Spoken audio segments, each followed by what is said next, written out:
Muy buenos días, muy buenas mañanas lluviosas para algunos, espero que mañanas soleadas para otros. Bienvenidos a este segundo encuentro de cómo analizar acciones y CDR de Conocer el Mercado, parte 2 de Bolsas y Mercados Argentinos.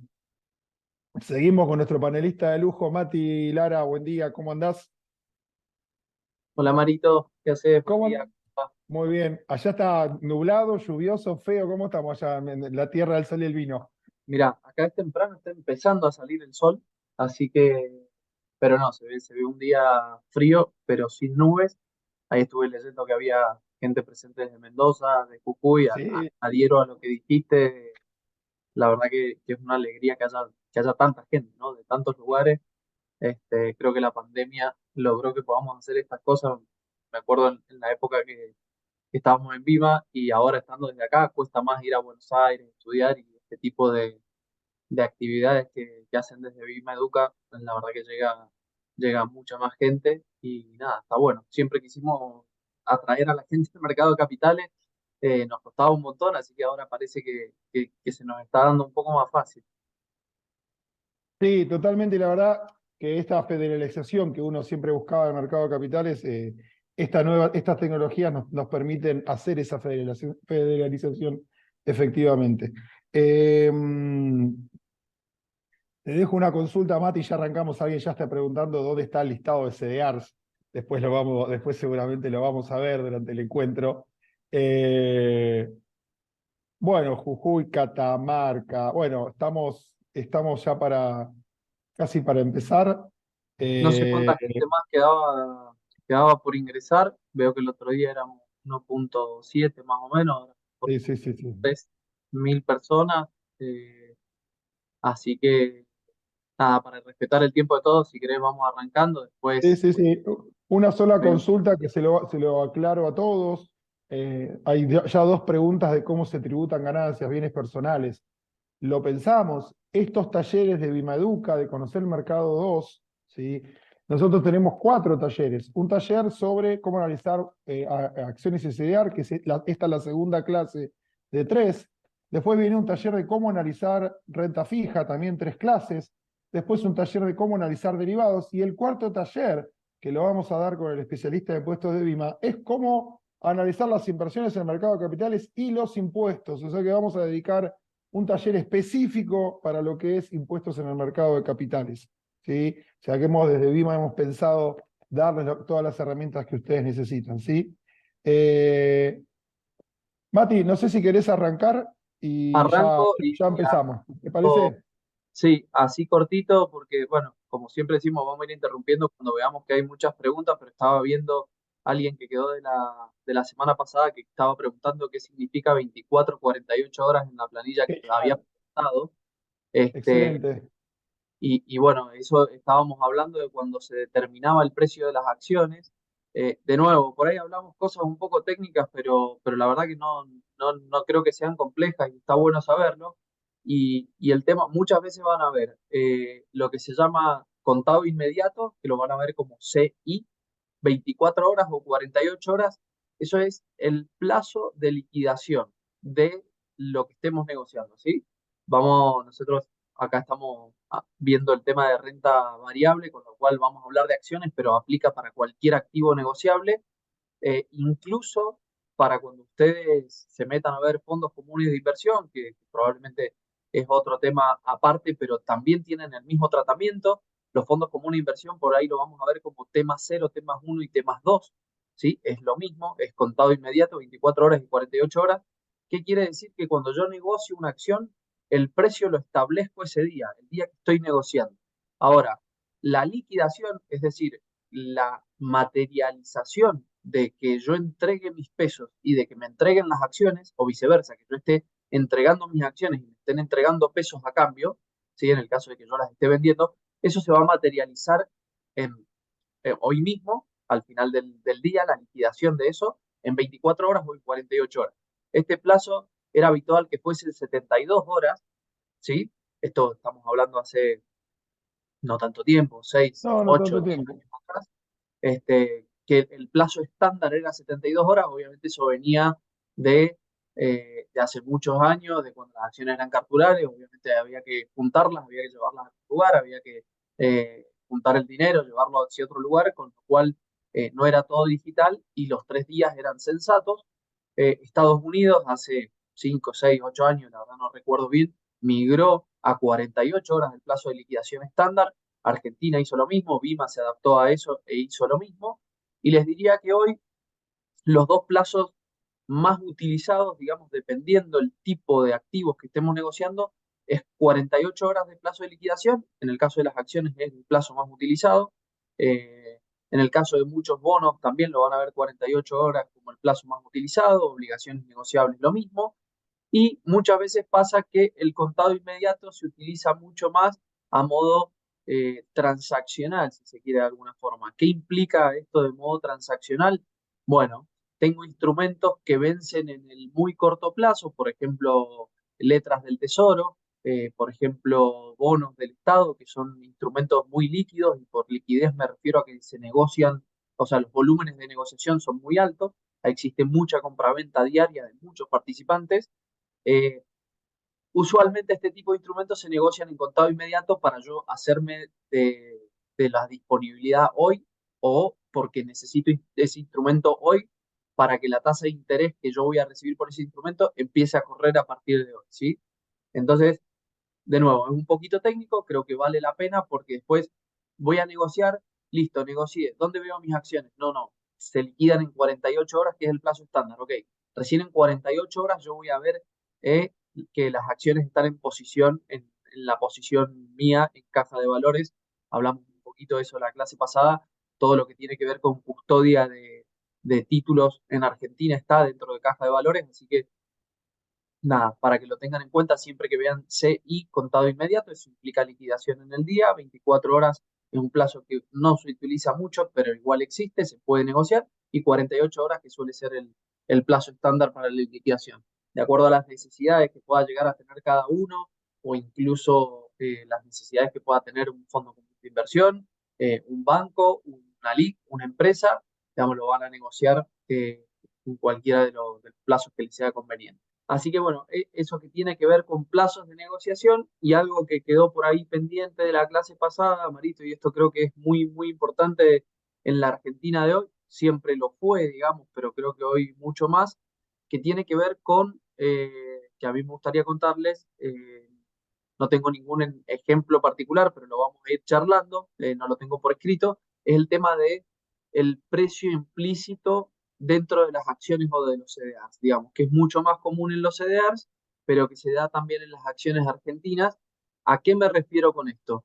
Muchas veces, y creo que alguna pregunta había la clase pasada que no llegamos a explicarlo, no sé si ahora habrá alguna pregunta al respecto, pero creo que es importante hacer la distinción de yo compro CDRs en pesos y lo que muchas veces nos dicen o muchas veces escuchamos es, bueno, mi CDR me va a dar cobertura ante una potencial subida del dólar. O sea, yo voy a estar dolarizado de alguna forma. Esta semana se dio, digamos, el dólar MEP o dólar contado con liquidación, ambos subieron, digamos, de la semana pasada estábamos hablando en niveles de 530, 540, hoy estamos hablando de un MEP de 650 o un dólar contado con liquidación más cerca de 720. Eh, ya enseguida les explico la diferencia entre dólar MEP y contado con liquidación, pero son los $2 que podés adquirir a través de la bolsa. Eh, esto se subió mucho, entonces implica que el CDR debería subir de precio. Entonces, yo en pesos veo que sube, ¿sí? Y lo que podría estar pasando es que el CDR en dólares esté bajando, esté subiendo o se mantenga de precio. Che, ¿cómo puede ser? Bueno, lo que pasa usualmente es que el precio en pesos del CDR en Argentina, en realidad está determinado por un precio de ese CDR en dólares, ¿sí? De la acción en dólares que cotiza en Estados Unidos, en China, en Europa, depende del origen de la acción, en Brasil, en el caso de Petrobras, y para que nosotros lo podamos comprar en Argentina, lo que pasa es que, bueno, si la acción, y vamos a poner un ejemplo muy burdo, pero para que se entienda, si la acción vale $1 en Estados Unidos, vamos a suponer que la acción de Apple valiese $1. la acción de Apple vale $1, yo lo que tendría que ver reflejado en pesos en Argentina es que esa acción vale a tipo de cambio hoy 650 pesos. Estamos hablando de un dólar MEP de 650 pesos. Ahora bien, el tipo de cambio puede subir a 700, ¿sí? Con lo cual yo lo que voy a ver reflejado, si el precio de la acción de Apple que valiese $1 no se viera modificado, mi CDR en pesos va a seguir valiendo 700 pesos, es decir, subió 50 pesos por cada CDR que tengo. ¿Implica que el precio en dólares de la acción subió? No. Implica que hay un tipo de cambio en Argentina que está subiendo, esa es la famosa cobertura, digamos, o sea, yo estoy dolarizado en ese sentido, pero yo lo que voy a ver es que el CDR va a seguir valiendo lo mismo. ¿Qué podría pasar? Digamos, tratemos de volver al escenario inicial, esta acción de Apple hipotética que vale $1 pasa a valer $2, ¿sí? Pero el tipo de cambio en Argentina, en vez de estar en 150, en 650 y pasar a 700, se mantiene en 650. ¿Qué es lo que vamos a ver nosotros? Bueno, que el CDR en Argentina, como el precio en Estados Unidos se duplicó, va a pasar de 650 a 1.300 pesos. ¿Implica que el tipo de cambio en Argentina subió, que el dólar cayó, digamos, como hablamos normalmente, perdón, que el dólar subió? Eh, no, implica que la acción de Apple en dólares está subiendo. Entonces, ahí hay dos efectos muy importantes que van a jugar. Pueden jugar para el mismo lado, pueden jugar uno para cada lado, con lo cual yo me tengo que quedar tranquilo de que el precio en dólares de la acción va a estar reflejado en pesos en Argentina. Eso me tengo que quedar tranquilo 100%. ¿Sí? Lo que sí va a pasar es que de acuerdo a cómo se mueve el tipo de cambio en Argentina, va a variar el valor en pesos de ese CDA. ¿Sí? Entonces, eh, nada, digamos que hay dos cotizaciones distintas, una en pesos y una en dólares. Si nosotros dividimos el precio del CDR en pesos, dividido el precio del CDR en dólares, se van a dar cuenta que casi todos los CDR se les va a dar el mismo valor. ¿Por qué? Porque ese es el precio del dólar implícito dentro de esa transacción, ¿sí? Agarren cualquier CDR, vayan, como vimos, openbimadata.com.ar, buscan AAPL, por ejemplo, que es el símbolo con el cual buscamos Apple, les va a dar un valor de 12.000 pesos, 13.000 pesos, debe rondar 12.500 pesos, debe estar, y lo dividen, buscan AAPLD, siempre que ponemos la D al final, siempre no, pero usualmente la D implica que la negociación es en dólares, van a ver que debe valer 18,50, $19.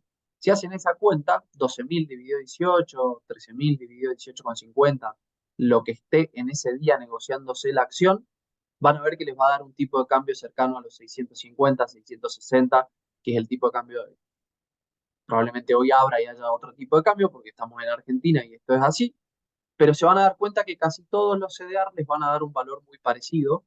¿Por qué? Porque, de nuevo, es el valor implícito del dólar en esa transacción. Marito, no sé si quedó claro, si querés A agregar ver, algo. sí, no, esto quedó clarísimo. Hay algunas preguntas que algunos los respondo es, ¿por qué el precio de contado inmediato es distinto del de 24 al de 48? Y si te cobran comisiones distintas por operar en inmediato o en 48. Ok. Eh, Comisiones distintas no debería haber, ¿sí? A ver, ¿qué es lo que hay de distinto entre contado inmediato y 48 horas? Por lo general, una tasa de interés implícita. ¿Por qué? Porque yo, Exacto. en contado inmediato, para comprar un CDR o una acción, tengo que poner los pesos hoy, y para comprar una acción o un CDR en el formato de liquidación 48 horas, necesito darle los pesos a mi ALIC dentro de 2 días. Con lo cual, esos 2 días son 2 días de tasa de interés implícita que el vendedor de la acción lo toma en cuenta y por lo general pasa que 48 horas es un plazo más caro, ¿sí? Al momento de comprar el CDR. ¿Cuánto más caro? Bueno, lo que pueda valer la tasa de interés implícita en esa operación, digamos, eh, que por lo general es parecido a una tasa de caución, una tasa de plazo fijo, obviamente prorrateada por esos 2 días. Son 2 días de tasa de interés. Ahora, comisiones distintas, no, no debería haber, por lo menos hasta donde conozco, y la verdad que puede llegar a haber alguna lead que lo cobre distinto, sepan disculpar si hay alguno que les está cobrando distinto, pero por lo general, todos los ALICs cobran un porcentual sobre la operatoria que puede ir desde, y les voy a hablar de grandísimos volúmenes de operación, como puede ser un fondo común de inversión o un fondo mutuo del extranjero, les diría que se cobra 0,2% para alguien que opera muchísimo volumen, digamos 0,10, si son operaciones extraordinarias, eh, digamos, hasta operaciones que pueden llegar al 1,5%. ¿Por qué? Porque pueden ser operaciones sobre opciones, o, operaciones muy raras, operaciones que en acciones que no tienen liquidez, operaciones de bajo volumen, etcétera, etcétera. Entonces, digamos, les estoy tirando un rango de precios enorme. Revisen cada uno de los ALICs, digamos, tiene distintos servicios, son especialistas en distintas cosas. Yo les recomiendo que cada uno que lo quiera hacer le va a servir un ALIC distinto y se va a sentir más cómodo con cada ALIC distinto porque, che, me cobra más barato, entonces lo que me sirve, che, me cobra un poquito más caro, pero me da un servicio, eh, che, este me manda informes de research, este me manda informes de economía que me gustan más. Digamos, hay tantas opciones como ALICs hay en Argentina, entonces en ese sentido, métanse y, y fíjense y pregunten las comisiones. Lo que no debería variar es que les digan una comisión y les cobren distinto en contado inmediato que en 48 horas. Digamos. Eso no, nunca lo vi, digamos. No, no, no me parece algo que se dé. Este, Una buena pregunta de Brian. Dice, supongamos que en un escenario del Banco Central sigue cayendo las reservas. ¿Los CDR siguen ligados al valor del dólar? lo Están veo- cada vez más finitos con las preguntas. sí. No, está bueno. Yo sé que por ahí entramos en tecnicismo y por ahí un poquito más en la coyuntura, y creo que es divertido hablar de esto. Eh, no veo por qué no, digamos. Es una respuesta que son dos cosas independientes. Una cosa Ah, es el precio del valor de una empresa, de nuevo, norteamericana, china, brasilera, chilena, canadiense, en el caso de algunas mineras, etcétera, con lo que ocurre en Argentina en el Banco Central. El Banco Central podría tener reservas cero y mientras exista gente en Argentina que pague en pesos, ¿sí? Y que exista un tipo de cambio implícito en el medio, que bueno, con el Banco Central con la reserva en cero, digamos, ese tipo de cambio es infinito, o lo que esté dispuesto alguien a vendérmelo, digamos, un privado, porque ya el Banco Central no podría intervenir en el mercado de cambio si no tiene dólares, eh, digamos, no debería pasar. En el caso extremo de que el Banco Central tenga reserva cero, vamos a tener muchísimos más problemas no. que ver el precio de si se mantiene el CDR o no. Entiendo el ejercicio. De todas formas, en un caso hipotético en el cual eso pudiese pasar, que el Banco Central no tuviese reservas, siguiese funcionando con algo de normalidad el país, el mercado de cambios, el mercado de capitales, debería seguir existiendo esa relación entre un CDR en pesos y un CDR en dólares, digamos. La cobertura debería mantenerse. Al final del día siempre piensen que el CDR es una acción que está en Estados Unidos. Esa acción cotiza en moneda dura, de nuevo, llámese yuanes, llámese dólares, llámese reales, para nosotros es una moneda dura, casi que cualquiera en el mundo. Entonces, piensen que están atados al dólar y eso les va a mantener el precio. Esto lo discutimos bastante el otro día. Yo tengo algunos amigos, ahora que está de moda jugar al pádel, nos pusimos a jugar al pádel y, y me preguntaban, che, mis CDR subieron un montón, los vendo y, y me hago de la ganancia. Bueno, fíjate, le digo, porque me parece que tenés la misma cantidad de dólares, digamos. Lo único que, si vos estabas pensando que el CDR, además de como inversión, te sirve como cobertura de tipo de cambio, es decir, que si el dólar se devalúa, vos vas a tener más pesos, que es lo que estás buscando. eh, no sé si te conviene. Digo, vos vas a pensar que la acción va a bajar de precio en Estados Unidos o no. Y no sé. Bueno, fíjate eso, porque si vos lo que querés es tener las acciones y querés tener rentabilidad sobre esa acción, no debería importarte tanto el tipo de cambio, si obviamente vivimos en Argentina, después cuando lo vayas a cobrar, si querés venderlo, digamos, probablemente te hagas de pesos, eh, con lo cual está bueno tener la cobertura, pero no necesariamente tenés más en términos de dólar. Volviendo al ejemplo que decíamos, che, una acción de Apple, si valiese un dólar y sigue valiendo un dólar y el tipo de cambio acá se mueve para arriba, para abajo, para los costados, de nuevo para arriba, casi siempre para arriba, digo, vas a seguir teniendo una acción que vale $1. ¿Vas a tener más pesos? Sí. Pero bueno, digo, me parece a mí, y esto es personal, que el raciocinio detrás de adquirir un CDR tiene que ver con buscar la rentabilidad de esa acción, digamos, ser socio de las mejores empresas del mundo, con los mejores management del mundo, que están pensando todo el día cómo hacer crecer ese negocio. Bueno, yo quiero ser socio ahí y de paso estar dolarizado y no depender de la volatilidad del tipo de cambio. Eh, Bien. ¿Podemos jugar a pasar al tipo de cambio a través de CEDAR? Sí, también. Pero volviendo al ejercicio inicial, digamos, no me quiero ir demasiado por la rama, No, no, sí, no. vamos a seguir manteniendo esa relación. Así que, nada, eso, quédense tranquilos. Además, les repito, todos los CDRs están garantizados, colateralizados, si quieren, por ponerle un término bien técnico, con acciones del extranjero, con acciones emitidas por esas empresas.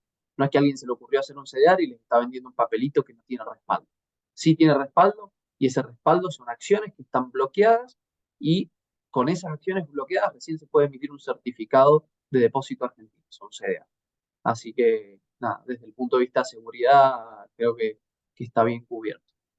Eh, Mati, otra cosa que, a ver, yo, perdón que te estoy sacando tiempo, pero creo que es importante no, porque va a la práctica. Alguien pregunta, compré CDR en dólares, contra dólares, y veo que la pantalla de mi ALIC lo veo en pesos.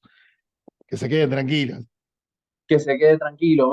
Mirá, igual no dista mucho, yo trabajo en una league y no dista mucho de las consultas que me han hecho esta semana. Bien, Es más, mira, tengo un cliente que me pasó algo particular y lo cuento porque puede ser la duda de muchos, es, che, ¿por qué no vendo mis CDRs y compro la acción en dólares? Digo, pero ¿por qué? Digamos, si lo que les estoy comentando, digamos, está respaldado por una acción. Bueno, pero porque entro a la página y veo que el precio está en pesos. Bueno, tranquilo, digamos, el precio está en dólares, lo podemos buscar, digo, no hay ningún problema, pero no pagues comisiones para salir de un CDR, para claro. abrir una cuenta en el extranjero, para comprarte la acción solo para ver el precio en dólares. Digo, eh, el precio del CDR también lo podés negociar en dólares. Quédense tranquilos que cuando lo compran en dólares o lo venden en dólares van a recibir dólares. Si lo quieren comprar en pesos y vender en dólares, lo pueden hacer. Si lo quieren comprar en dólares y vender en pesos, lo pueden hacer. Comprar y vender en pesos, comprar y vender en dólares, todas las opciones existen.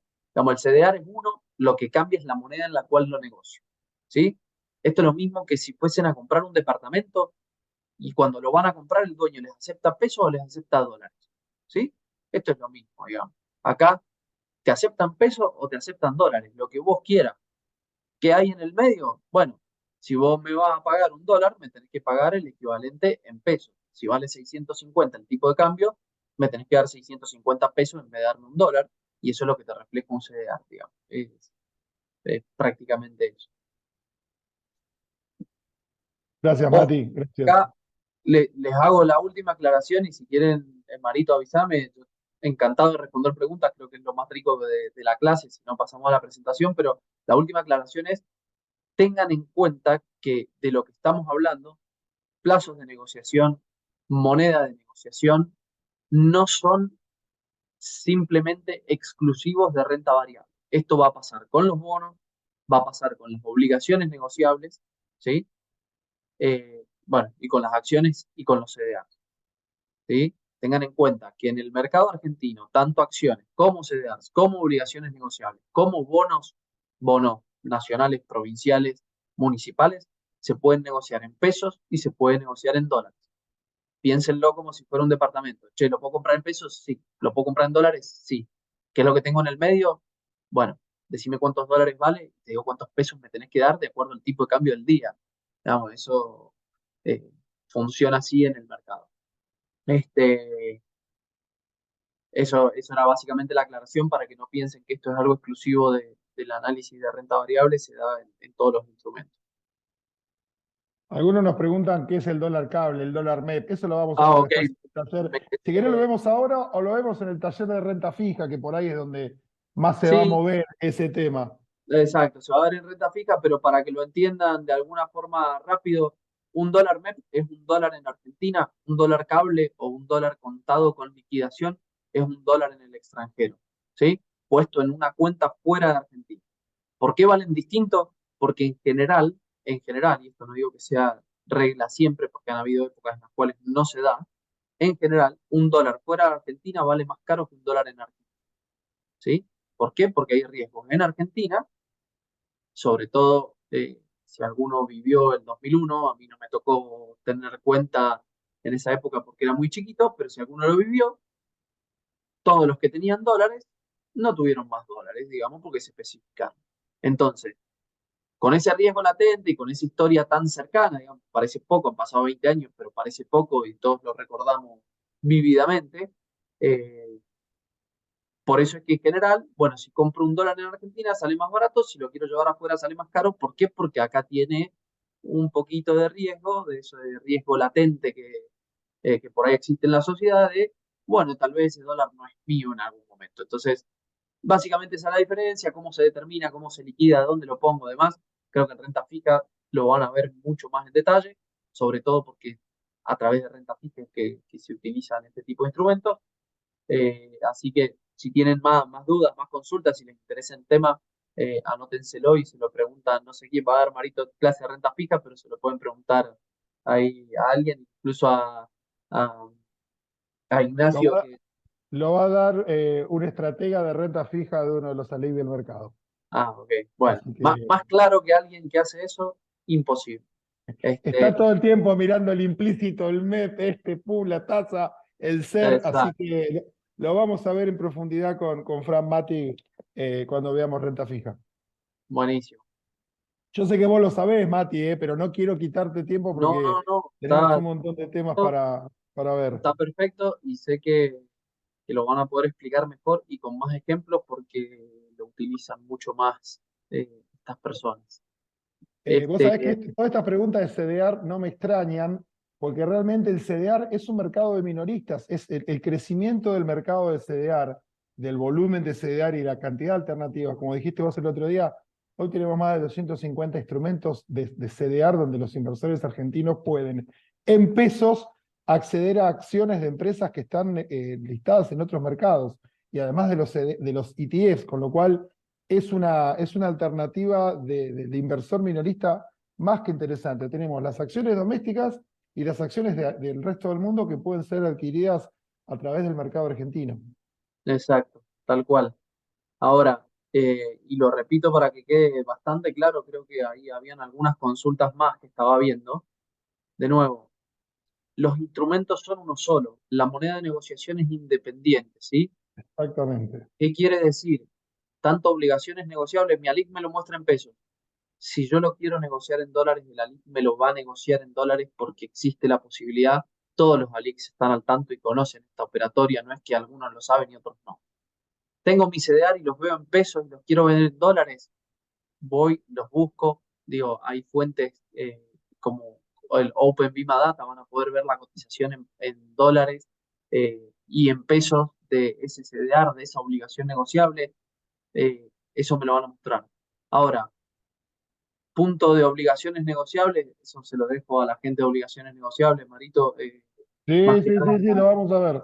no quitar temas, porque hay temas de cupones y que se pagan en pesos, se pagan en dólares, se pagan, bueno, ese es otro tema en el cual a todos los que tienen obligaciones negociables, comprar un bono, tienen renta fija, anótenselo para verlo, creo que es más que interesante, da para charlar un rato más. Totalmente. Bueno, Mati, gracias por la pregunta, pero creo que es parte de esto de quitar esa duda común del inversor que dice, bueno, che, explíquenme, porque la verdad que cuando uno pone los fondos propios es mucho más reticente, tiene mucho más cuidado, y entonces hay un montón de cosas que quiere entender. Así que te agradezco Bueno, por no, eso. está buenísimo que sepan entender que el tema de la negociación implica que el precio te está reflejando la devaluación y la evolución del precio de la acción en el mercado de origen, digamos. Entonces, hay Claro. dos efectos cuando lo veo en precio. Eh, y eso está bueno entenderlo, porque si no, a veces, che, como en Argentina siempre el dólar va para arriba, pareciera que siempre voy ganando plata, voy ganando plata, voy ganando plata, y capaz que está encubierto una baja leve del precio real de la acción, o que se está manteniendo el precio real de la acción, y yo en realidad lo único que estoy viendo es reflejado es la devaluación propia del peso. Entonces, ojo con eso, ténganlo en cuenta, piensen para qué están invirtiendo. De nuevo, creo que lo más importante es qué es lo que quiero lograr cuando estoy invirtiendo en cierto tipo de instrumentos, cuál es mi objetivo, eh, y a partir de ahí piensen cuál es la mejor inversión y qué es lo que quieren hacer. Perfecto. Avanti entonces. Sin más, bueno, después si hay más dudas, Marito, sigámoslo viendo. La verdad Sí, que creo que después lo seguimos lo viendo, que sí, no tengan te preocupes. está bueno ir viéndolo. Lo que me quedó la última clase, hablamos bastante de información sobre las empresas, hablamos sobre la información, sobre las distintas, digamos, la composición accionaria, hablamos del free float cuando las empresas cotizan, eh, hablamos de que cuando una empresa cotiza en bolsa implica que eh, tiene que mostrar sus balances, tiene que presentar sus balances normativamente, se lo tiene que presentar a los inversores, esto todo es información pública. A raíz de eso, me quedé pensando que está bueno y permítanme que les comparta eh, mi pantalla, ¿sí? Un segundo. Lo que yo quería mostrarles básicamente es que la información de las empresas que cotizan en bolsa, por lo general están dentro de la misma empresa. La verdad que yo, después de haber hecho la maestría en finanzas, todavía no entendía que la parte de relación con inversores de una empresa nos mostraba todo esto, nos mostraba cómo funciona el negocio, nos mostraba los hechos relevantes. Entonces, creo que es muy interesante si yo pongo relación con inversores Vima, por ejemplo, por nombrar una, y busco en Google y les voy a mostrar que puede ser con cualquiera, ¿sí?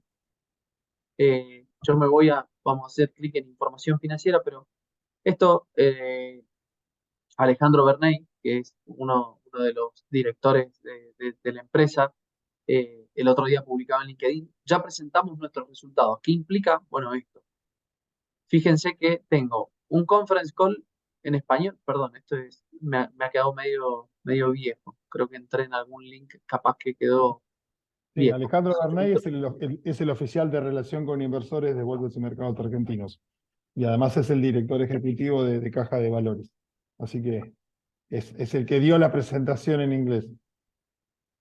Si me meto, acá está, ahí lo actualicé, pero fíjense año 2023 y todo lo que tengo hacia atrás, ¿no? O sea, no me puedo remontar hasta el año 2017 para buscar información. Segundo trimestre, y acá tengo un comunicado de prensa, una presentación de resultados, los estados financieros, e incluso si quieren escuchar a Alejandro Bernay o a Mario presentando los resultados, el audio de esa presentación.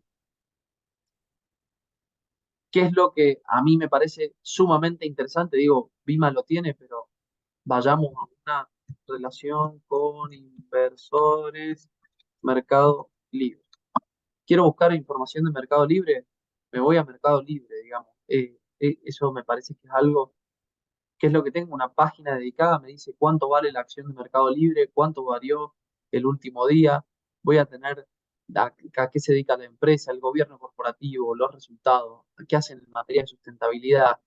Eh, Acá yo voy a poder, me voy a meter en los resultados, que por ahí es la parte que más me interesa, resultados trimestrales, como les decía, todas las empresas, y con lo cual si quieren analizar un CDR, no deja de ser el análisis de una empresa, métanse en la página de la empresa, busquen la página de relación con inversores y Claro. probablemente encuentren al CFO, al CEO, las presentaciones y vean lo que hace Mercado Libre con su presentación de inversores. Cómo les fue a Mercado Libre, eh, cuántos ítems vendieron, la red que tienen, los ingresos netos, ¿sí? Mercado Libre está facturando 3.4 billones de dólares en FX neutral. Esto implica que ellos hacen una medida para neutralizar el efecto inflacionario y devaluatorio de todos los países en los que están, porque obviamente tienen presencia en muchos países.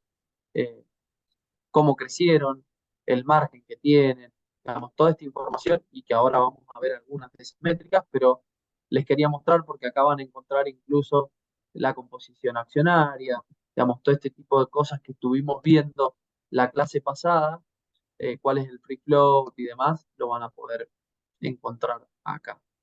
Eh, no sé si voy a encontrar la composición accionaria acá.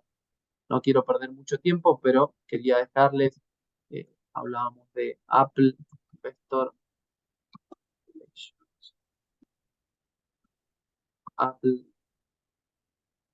no, no lo van a encontrar probablemente en la página normal de Apple en la cual entran a comprar, pero si se meten a la página de Apple van a ver que tienen lo mismo que Vima, digamos. Dice, listen to the conference call webcast. Esto quiere decir que te vas acá y escuchás la conferencia que hicieron probablemente de nuevo el CFO con el Investor Relations Officer o el CEO muchas veces lo hace. Los comunicados de prensa de Apple, eh, la información financiera. Obviamente acá van a encontrar eh, algo de lo que vamos a empezar a hablar hoy que tiene que ver con los números, los balances, y van a poder ver algo de ratios, que es lo que quería mostrarles en la clase. Habiendo dicho esto, dejo de compartir. Me gusta que puedan tener algo donde ir a buscar información. Obviamente hay muchas páginas que consolidan información y al final, a la hora de la clase, les voy a mostrar alguna de Argentina. Pero déjenme que me vaya a la presentación del día de hoy, así arrancamos.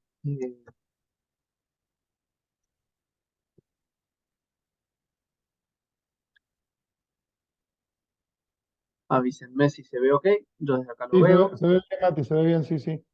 Buenísimo. Entonces, la clase pasada hablamos de las empresas, de cómo abren el capital, de qué es lo que es abrir el capital, etcétera. Hoy nos vamos a adentrar dentro de qué es lo que son los estados contables, para qué nos sirven, qué es lo que es un balance, qué es lo que es un estado de resultados, y dentro de eso, a modo bien genérico, como para que tengan una primera introducción, porque esto es muy amplio, pareciera que no, pero empieza a ser muy amplio a medida que nos vamos metiendo.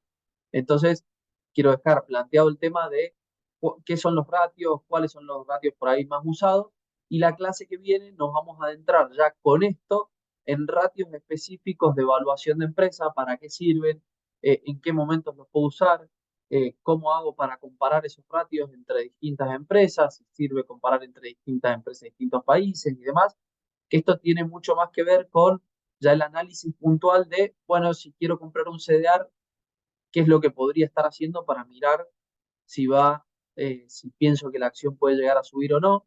Lo mismo con acciones locales, digo, eh, che, acciones de YPF, acciones de Banco Galicia, acciones de, si digo alguna que ya no existe, Marito, pero de Ferrum, por decir algo más conocido, que son los sanitarios, que los vemos cada vez que vamos al baño en algunos lugares, de Habana, que vamos a comer los alfajores, digamos, todas estas empresas tienen toda la información disponible, se pueden meter, se pueden descargar, y la idea es que puedan verlo, ver qué es lo que dice la empresa, la propia empresa, y sacar conclusiones para ver si, che, bueno, está en un buen momento, no está en un buen momento, qué me parece a mí, por lo menos con alguna información general que vamos a ver acá. Creo que para tener una idea amplia les va a servir. Entonces, los estados contables, ¿qué son y para qué sirven? Bueno, les dejo una pequeña definición un poco sacada de texto, un poco, eh, le metí un poco de dedo propio, digamos, que es lo que por ahí me gusta a mí y cómo lo he simplificado para mí mismo, ¿no? Siempre me costó mucho la complejidad de algunos asuntos, entonces trataba de bajármelos a algún nivel un poco más sencillo donde me sintiese yo mismo cómodo. Entonces, ¿qué son los estados contables? Bueno, informes técnicos que reflejan la situación económica, patrimonial y financiera de una empresa en un periodo determinado. ¿Se entendió? Más fácil es, bueno, es un reporte en el cual estoy mostrando cómo está la empresa desde el punto de vista patrimonial financiero. Entonces, acá vamos a distinguir dos, digamos, un estado contable de una empresa es muy amplio, ¿sí? Sobre todo los estados contables anuales que vienen acompañados de una descripción de la empresa de todo lo que hizo durante el año, usualmente comentarios de su CEO, digamos, su gerente general, o de sus directores, en el cual comentan qué es lo que pasó durante el año, cómo lo ven la empresa y demás. Pero acá lo que vamos a hacer foco es en dos cuestiones puntuales, y de nuevo voy a seguir con el ejemplo de Vima, más allá de conocerlo de cerca, me parece me parece interesante que lo podamos ver, que son el balance y el estado de resultados, ¿sí?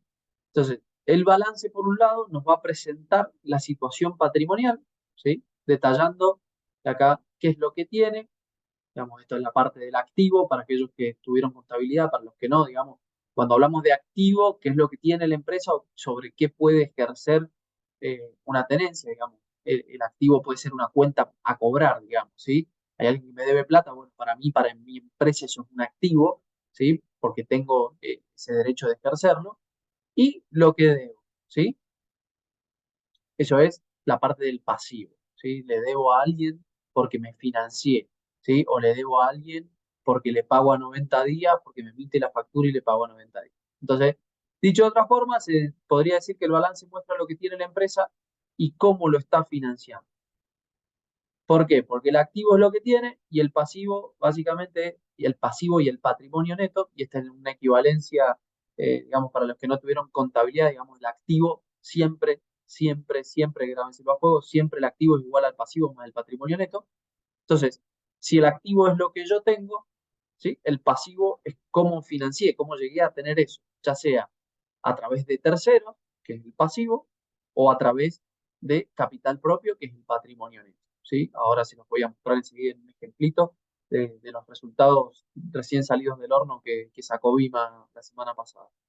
Y el estado de resultados, que es un reporte financiero que muestra los ingresos, gastos en los que incurre la empresa en un periodo, ahí no me faltó la O, disculpen, ya lo vamos a corregir, de tiempo determinado. Entonces, ¿qué implica? Bueno, el balance, y esto lo dejé por escrito acá, esto es una percepción más personal, pero también para que se entienda que hay una diferencia no solo conceptual, sino que el balance es, che, yo saco la foto al momento que termina, ¿sí? Mi periodo contable. En el caso de Vima, el 31 de diciembre, los estados contables que vamos a ver ahora son del, del semestre, con lo cual son 6 meses, pero me muestra la foto al 31 del 6, en este caso del 2023.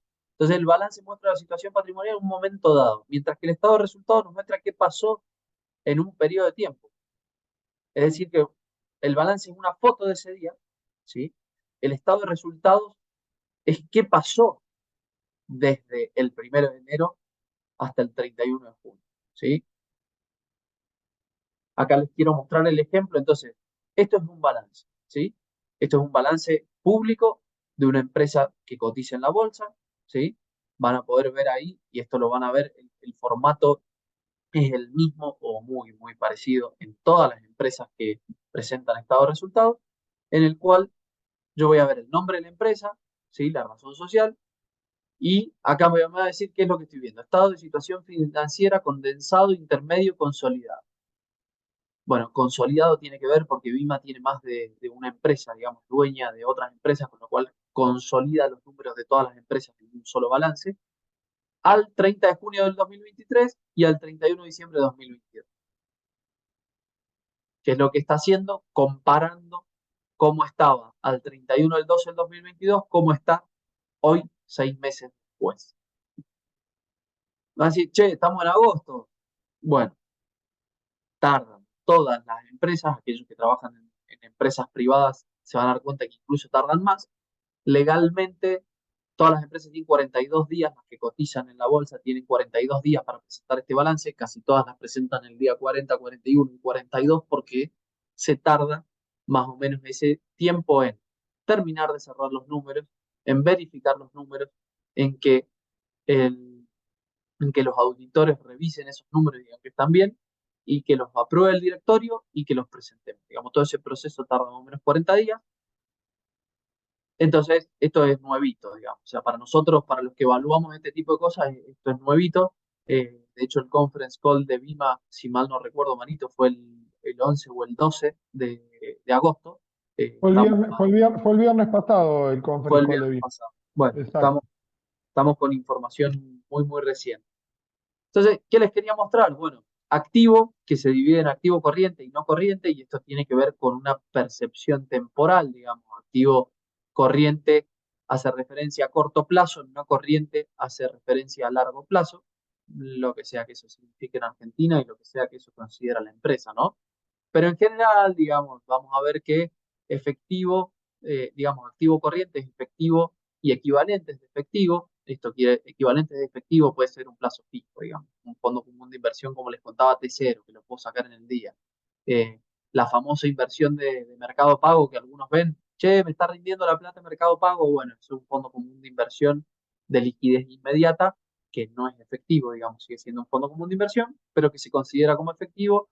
Acá ven cuál es la posición de Vima. Digo, tenía 91 millones, perdón, esto está en miles de pesos, o sea, tenía 91.000 millones y ahora tiene 132.000 millones. Creció el efectivo que tenía. Otros activos financieros, acá está, si queremos ver en detalle qué es lo que son esos activos financieros, podemos ir a las notas dentro de los estados contables, yo no tengo acá, pero básicamente lo que muestran las notas es el detalle de lo que acá está consolidado. Podemos ver créditos por operaciones a plazo a liquidar. Esto es algo muy particular del negocio, porque si ven, esto en realidad tengo plata que me va a entrar porque alguien me va a liquidar esas operaciones, ¿sí? Esto es algo muy puntual del mercado de capitales. Y tengo acá un saldo que si ven es exactamente el mismo, pues dice deuda por operaciones a plazo liquidar. ¿Qué implica? Bueno, que alguien compró y alguien vendió y Vima está en el medio. Entonces lo tiene que recibir de alguien y se lo tiene que pagar a alguien. Bien, entonces, acá yo tengo algo para cobrar, digamos, un activo es algo que tengo, pero tengo en el pasivo algo a pagar. Entonces, básicamente eso no es mío. Bueno, tengo créditos por servicio, tengo otros créditos, otros activos financieros, que esto implica que son de largo plazo, implica que Vima considera que esto no lo va a vender en el corto plazo, inversiones asociadas, podemos discutir, podemos ver, pero probablemente son inversiones estratégicas que tiene la empresa. Planta, propiedad de equipos, esto tiene que ver con bueno, lo mismo que dice acá, ¿no? Planta, propiedad de equipos, todo lo que tiene que ver con equipos, con edificios, con propiedades que tenga Vima.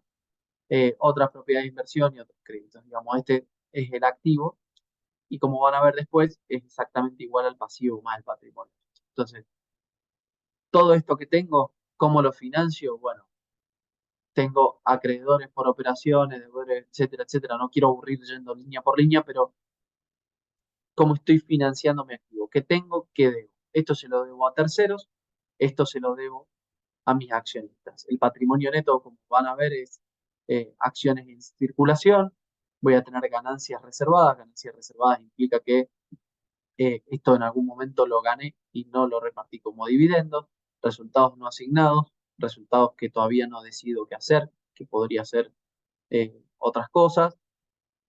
Nada, digamos, esto son cuestiones particulares de la empresa, pero la idea es que sepan ver qué son los activos, qué es lo que tengo, activo no corriente, qué es lo que tengo de largo plazo, pasivo no corriente, pasivo corriente, perdón, que son básicamente deudas de corto plazo, o sea que yo se las debo a alguien en el corto plazo, y pasivo no corriente, que no es el caso de Vima, lamentablemente, lamentablemente, digamos, a los efectos teóricos de la clase, Vima no tiene deuda de largo plazo, no ha emitido una obligación negociable, no tiene préstamos bancarios de largo plazo, con lo cual acá van a ver que dice provisión para contingencia y pasivo por impuesto diferido, digamos, no tiene ninguna deuda. Ahora, si yo tuviese deudas con el sector bancario, deudas con el mercado de capitales de largo plazo, sería un pasivo, es decir, sería algo que yo tengo que entregarle a alguien en un momento dado, no corriente. ¿Por qué? Porque sería de largo plazo.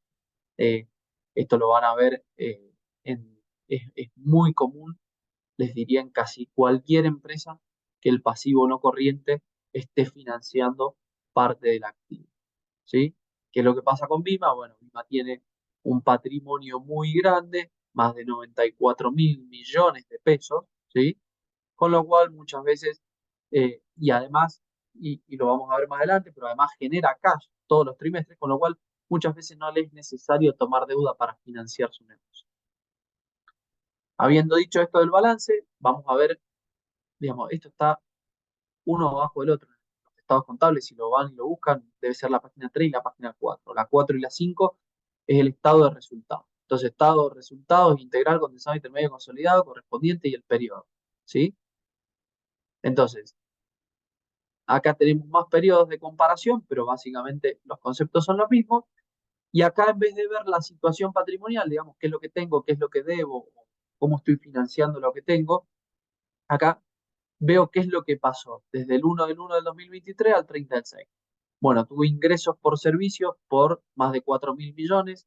Esto, si mal no recuerdo, Marito, corregime si no es así, pero son ingresos del mercado, ingresos por derechos sobre operaciones y comisiones, perdón, por servicios es caja de valores y por Ingreso derechos por sobre servicios es operaciones y caja, comisiones. ingreso por acciones en el mercado. Claro, Mati, te sí, interrumpo un segundo porque yo lo que creo entender es que vos estás explicando las estructuras del balance, cómo hay que ir a mirar los ingresos y gastos de las compañías, pero tenemos muchos que nos están diciendo, esto está ajustado por inflación, ajusta por inflación, no los puedo ok. comparar. Entonces, si te parece, hagamos un Un, paréntesis un en lo que es las paréntesis. cifras y seguimos, ¿sí? Buenísimo, sí, sí, sí, sí.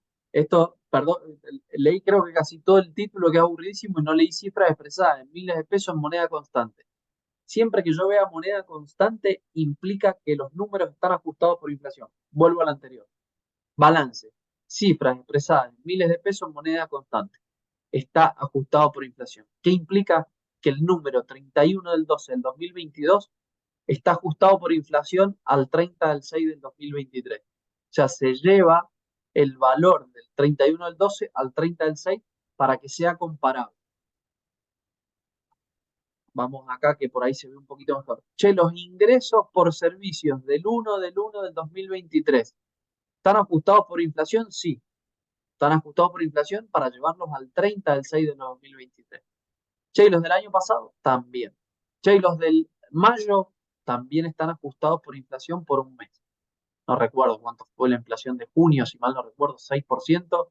Eh, bueno, los ingresos que yo tuve en mayo están reflejados un 6% más grandes porque están ajustados por inflación, ¿sí? Sí son comparables. Quieren analizar CDRs, van a ir a buscar empresas de Estados Unidos, no van a tener ajuste por inflación porque, eh, digamos, la moneda es constante, digamos. Estos ajustes por inflación se da después de que Argentina alcanza dentro de 3 periodos seguidos, ¿sí? Una inflación del 100% o más.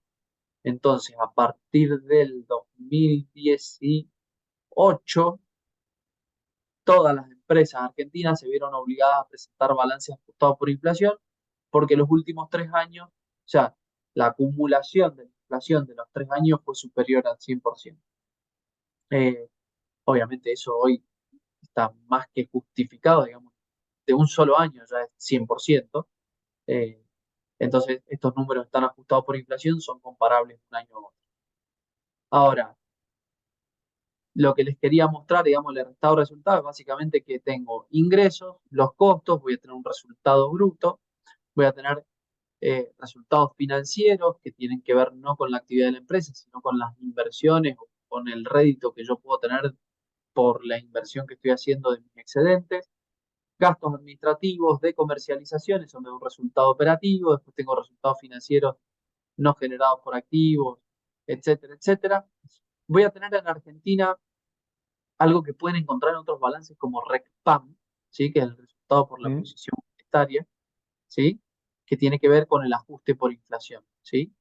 Entonces, si es un resultado que en el caso de Bima es negativo, en el caso de algunas empresas puede ser positivo, pero básicamente es ese el efecto del ajuste por inflación de la posición monetaria, ¿sí? Está detallado en esa línea. Lo van a encontrar, como les decía, también con RECPAM.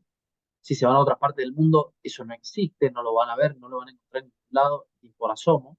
Eh, y después, bueno, tenemos el resultado antes de impuesto a las ganancias y cuál fue el resultado neto de ese periodo. Entonces acá podemos ir comparando, bueno, del 1 del 3 del 2023 al 30 del 6 del 2023, comparado con el mismo periodo, o sea, los mismos 6 meses del año pasado, ajustado por inflación. Bueno, el año pasado Vigna perdió 5.000 millones de pesos, este año está ganando casi 8.500 millones de pesos. ¿Cuál podría ser otra comparación? Bueno, del 1 del 4 al 30 del 6, estos son 3 meses. Los últimos 3 meses yo gané 6.500 millones y en el mismo periodo del año pasado, del 2022, perdí 2.000 millones de pesos.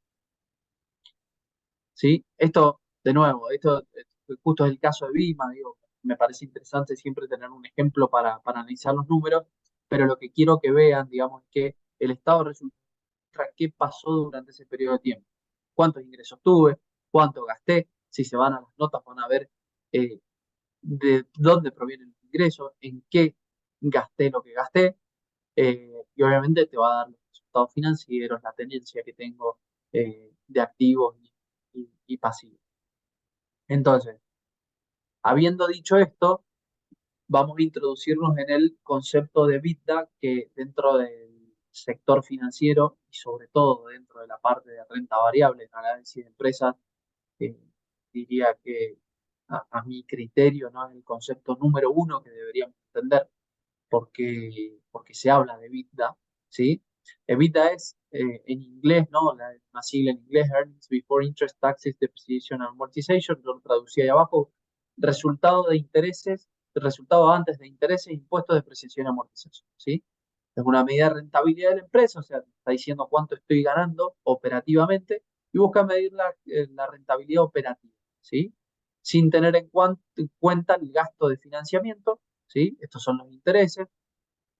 Acá hago un paréntesis, a nivel Argentina muchas veces los intereses son positivos porque yo obtengo rendimientos positivos de la colocación del excedente que tengo de capital, como lo pueden hacer ustedes en sus casas. Como decía recién, Mercado Pago, la verdad que lo democratizó para todo el mundo, pero che, yo tengo plata, la pongo a trabajar en un plazo fijo, en un fondo común de inversión, en Mercado Pago y me da intereses. Y la verdad que esto está mucho más pensado para, bueno, resultado antes de intereses que yo estoy pagando por la deuda que tomé para financiarme, digamos. O sea, en Argentina puede que esto sea al revés, pero lo que estoy tratando de hacer es medir la rentabilidad operativa sin tener en cuenta el financiamiento, los impuestos que nos van a cobrar después y los gastos de capital, ¿sí? Entonces, ¿cómo se calcula? Bueno, el resultado antes de intereses e impuestos y más la amortización y la depreciación. De nuevo, les voy a traer un caso de Vima. Marito lo debe tener muy, muy claro esto porque seguramente lo preparan ellos. Y les quiero mostrar que hay una línea, acá no sé si ven mi mouse, espero que sí, pero debe ser como la línea 15, en donde dice EBITDA, ¿sí? Y si se fijan, el EBITDA no es nada más que, bueno, los ingresos de la depositaria, más los ingresos del mercado, más otros ingresos operativos, ¿sí? Que tiene Vima por algunas otras operaciones que no están directamente ligadas a la depositaria del mercado, y el total, ¿sí? De los gastos operativos. Bueno, si yo hago la suma de los ingresos menos los gastos operativos, ¿sí? Voy a tener el, el EBITDA, ¿sí? Ingresos antes de impuestos, antes de intereses y de la depreciación y la amortización. Es un concepto que, de nuevo, les repito, el mundo financiero y sobre todo dentro de las empresas hablan de vida. Y esto ténganlo en cuenta porque también al momento de analizar la situación financiera, porque están evaluando una obligación negociable, también lo van a ver. El EBITDA es el indicador, digamos, dentro del mundo financiero, ¿sí? Muchas veces se habla de margen, EBITDA, que básicamente lo que estoy haciendo es dividir mi EBITDA, ¿sí? Por el total de los ingresos. Entonces lo que me da acá es un EBITDA, un margen del 70%. Eso quiere decir que yo estoy obteniendo 70% de margen sobre lo que gano de ingresos operativos. Van a ver después, ¿sí? Que se le resta la depreciación y la amortización, que se le restan o suman, digamos, en el caso, como les decía, en Argentina es muy normal que se sumen los ingresos financieros que no tienen que ver con el negocio, ¿sí? Los ingresos financieros o los gastos financieros no tienen que ver con el negocio. De nuevo, Vima es particular, pero en el general de las empresas lo que van a ver es que la parte de intereses financieros, de ingresos financieros, es el repago de la deuda. Y entonces esto suele ser negativo, también se resta, en el caso de Vima se suma por un número positivo. Llego al ingreso antes de impuestos, bueno, el impuesto a las ganancias, cada empresa tendrá el cálculo de su impuesto a las ganancias y llego al resultado neto, ¿sí? Pero de nuevo, lo que me parece muy importante rescatar acá es el tema del EBITDA. ¿Por qué? Porque ¿qué es lo que me está representando mi flujo operativo del negocio? Me está representando cómo le va al negocio sin tener en cuenta cómo lo financio, sin tener en cuenta cuánto pago de impuestos, y sin tener en cuenta la depreciación y la amortización. Y la depreciación y amortización tiene que ver con si son activos muebles o activos intangibles, ¿no? Eh, pero esa depreciación y amortización no está siendo tenida en cuenta. Es simplemente el análisis de algo operativo. Marito, no sé si hay ahí alguna pregunta, la Sí, verdad que hay una más de, ¿con que el EBITDA de más de cero es bueno o tengo que mirar alguna cifra? Esa es buena.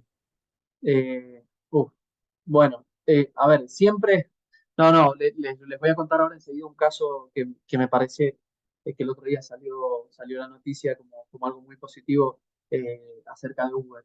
Pero, a ver, el EBITDA que sea positivo, ¿sí? Quiere decir que el negocio eh, está haciendo, o sea, te está dando, está siendo positivo, ¿no? O sea, que el EBITDA sea positivo siempre es algo bueno. O sea, si yo tengo un EBITDA que es negativo, ¿sí?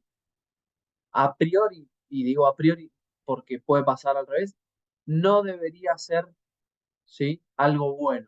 ¿Qué quiere decir que un EBITDA sea negativo? Que yo estoy gastando más de lo que estoy facturando. A eso después le voy a restar lo que gasté en financiamiento, le voy a restar impuestos, bueno, si estoy perdiendo plata probablemente no pague impuestos, pero con lo cual, si parto desde una base negativa, digo, cuando vaya hacia abajo, que son todas cosas que me van a ir restando en mi análisis del estado de resultados, probablemente el resultado neto sea peor. Y ahora la particularidad y por qué les quería hablar de Uber. Eh, Creo que todo el mundo conoce Uber. En Argentina fue un caso emblemático, obviamente, porque tuvimos muchos problemas en algunos. Acá en Mendoza está ampliamente aceptado y la verdad que no funciona muy bien, pero es legal y más o menos funciona.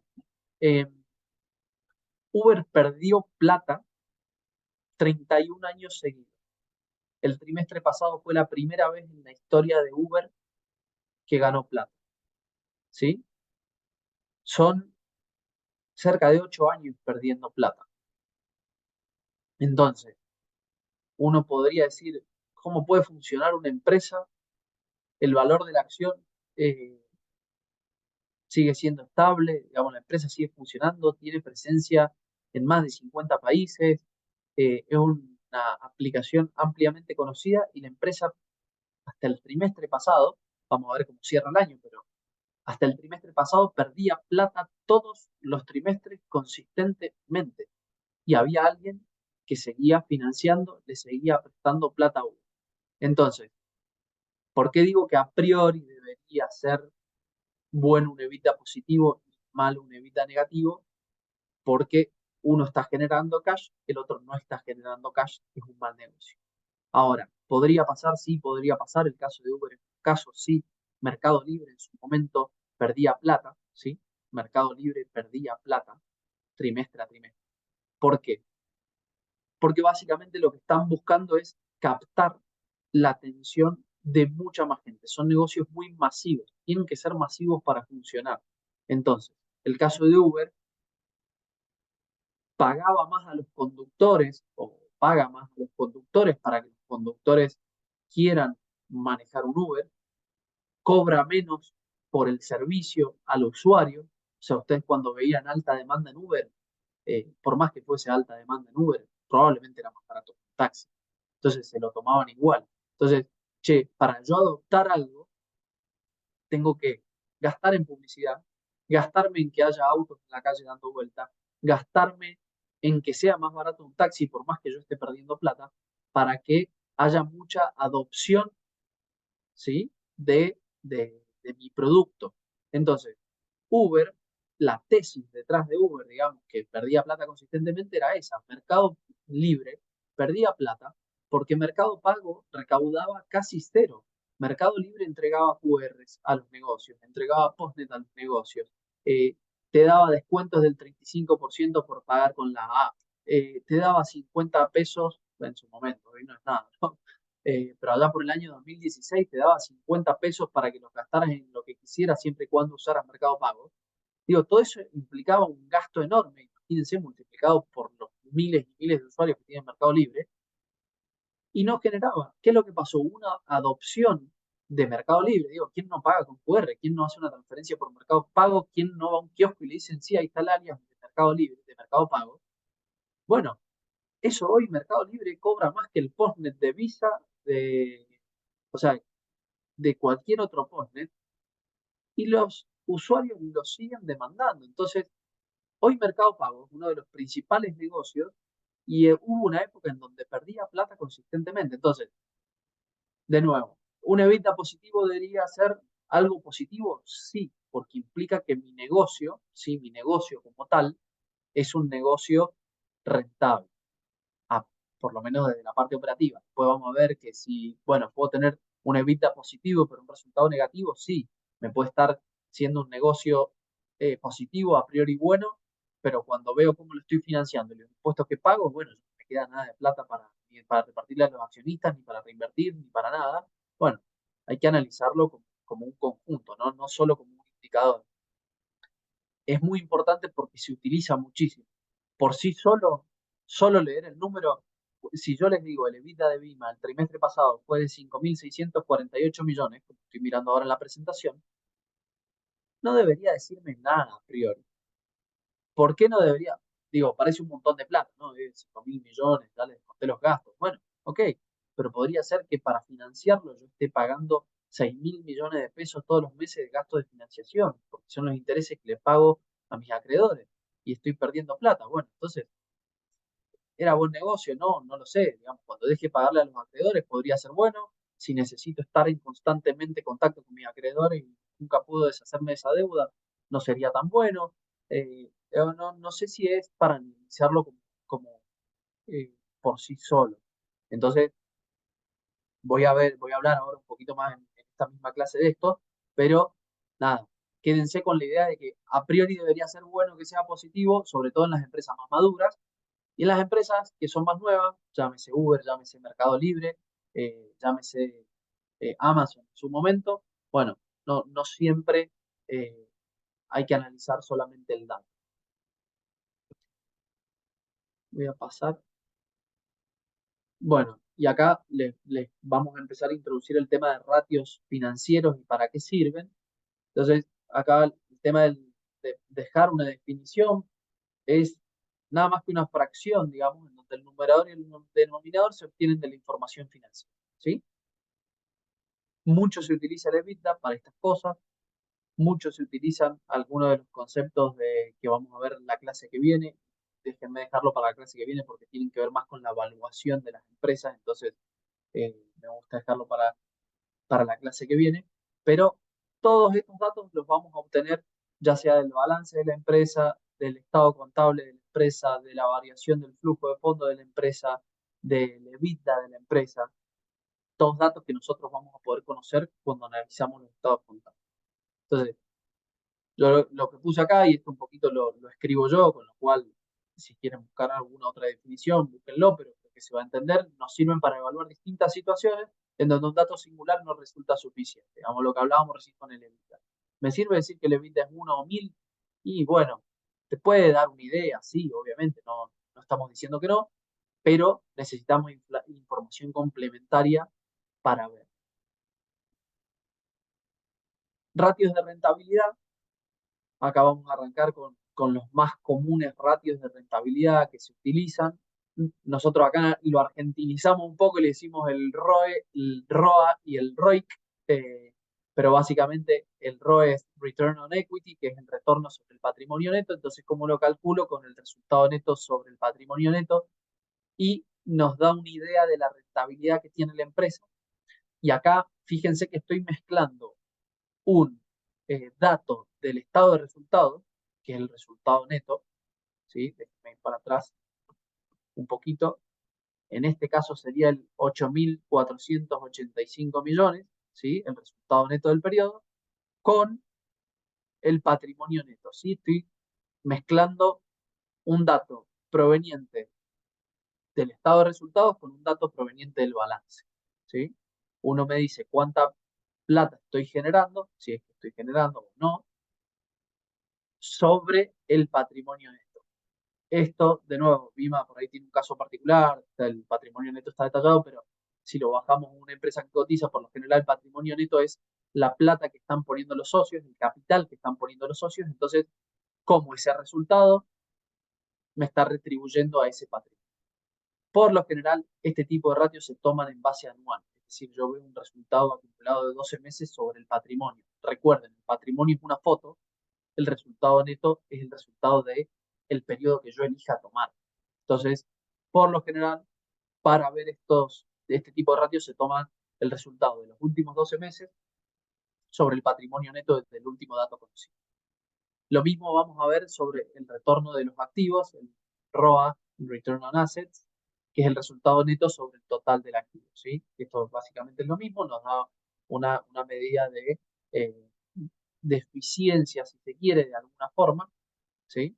Que es el resultado neto, de nuevo, del periodo que tomemos, usualmente anual, sobre el total activo del resultado que tenemos.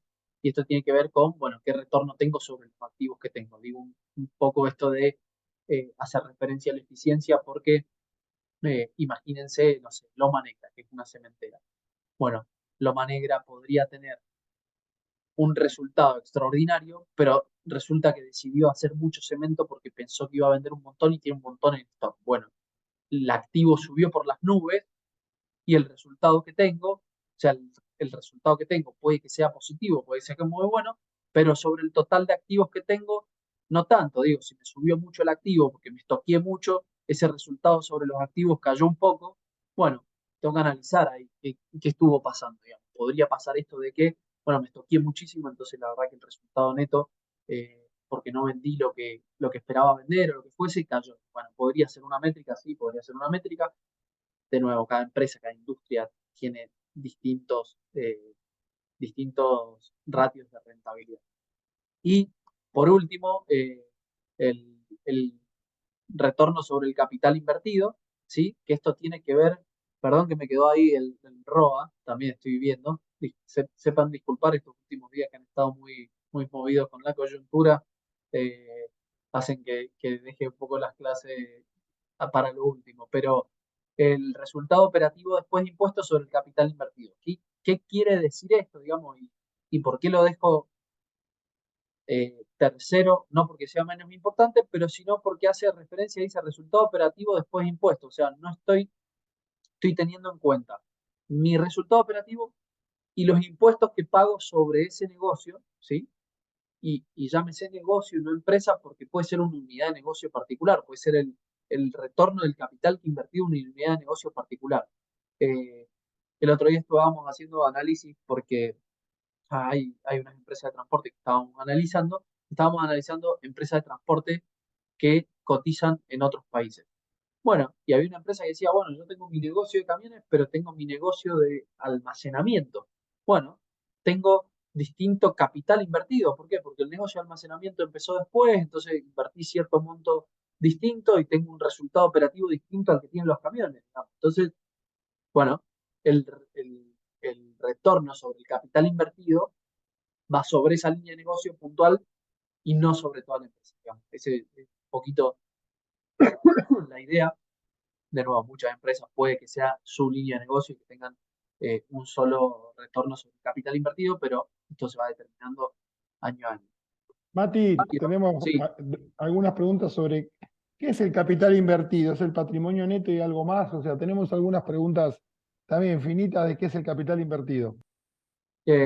bueno, en este caso, y acá también lo dejo para el final porque suele ser una métrica que es difícil de conciliar. Digamos, una métrica que por ahí para mí es difícil de conciliar en el sentido que no siempre tenemos el dato fino de cuál fue el capital invertido de la empresa. Muchas empresas nos los dan, pero nos los dan a veces por fuera de los estados contables. Entonces, cuando yo les decía, vamos a la página de relación con inversores, vemos cómo está la empresa, las presentaciones que tiene, muchas veces nos dan eh, el capital invertido, a veces, sí, a veces no, con lo cual a veces es difícil de conciliar, pero por lo general está por ahí, o lo que podemos tomar, que muchas empresas lo informan, diría la mayoría, lo que llamamos CAPEX, que es Capital Expenditures, se le llama, que son inversiones, bienes de capital.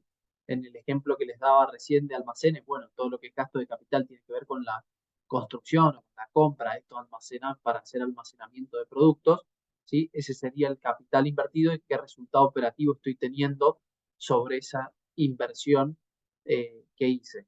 Entonces, por eso les decía que lo dejaba para el final, porque suele ser un dato fuera de balance, suele ser un dato difícil a veces de conciliar cuando voy a buscar información pública de la empresa, ¿sí?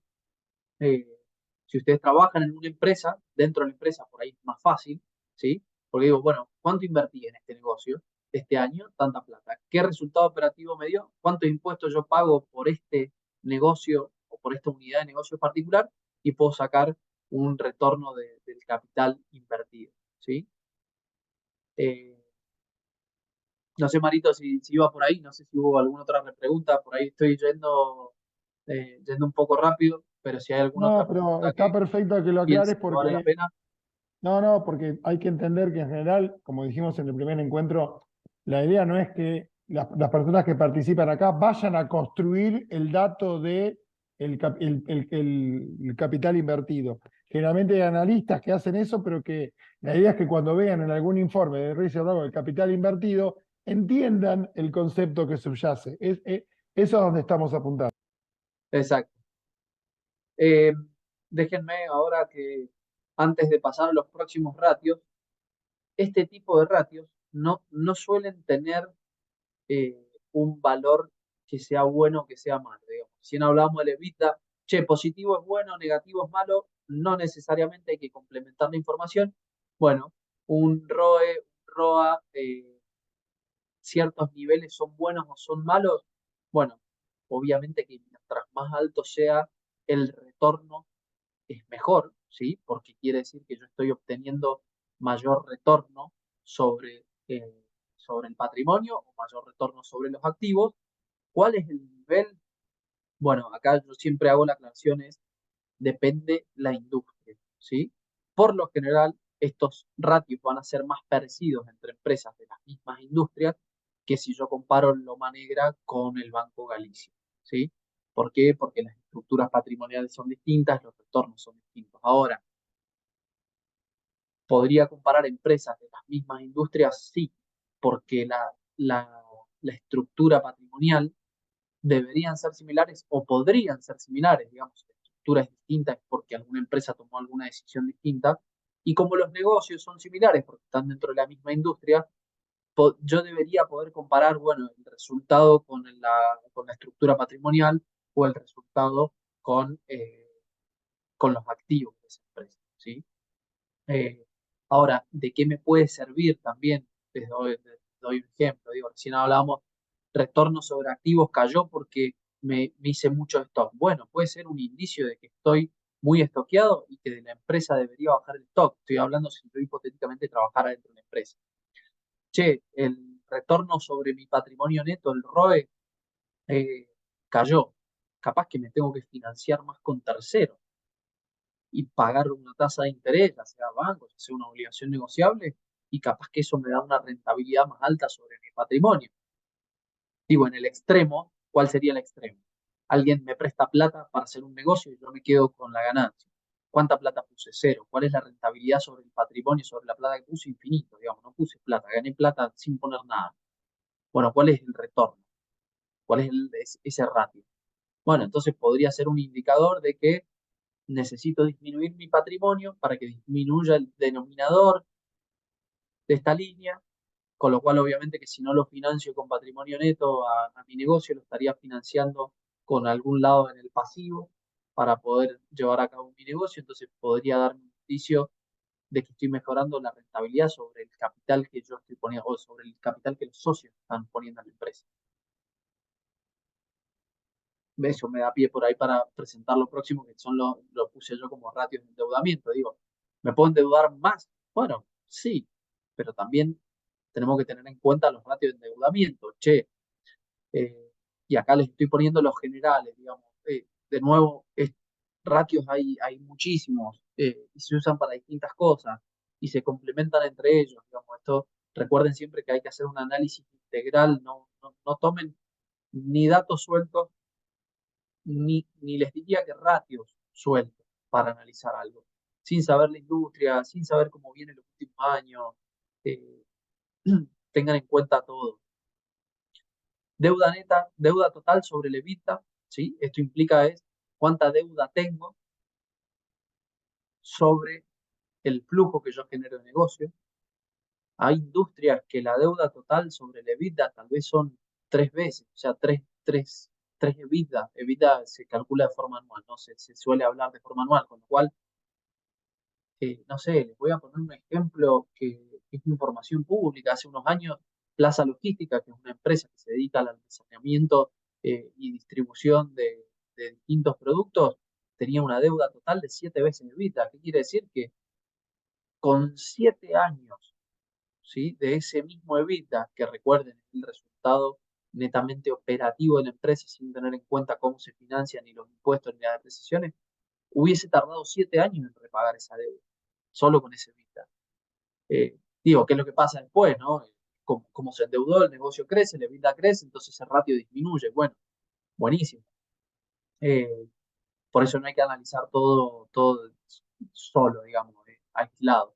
La deuda neta sobre el EBITDA, la deuda neta se calcula como la deuda que yo tengo restando el cash que yo tengo, digamos, porque al final del día yo podría usar todo ese cash hoy ya directamente para pagar parte de esa deuda. Entonces, bueno, ese es otro ratio, casi siempre es menor, ¿sí? ¿Por qué? Porque yo siempre algo de cash tengo en la empresa que podría utilizarse para pagar parte de la deuda.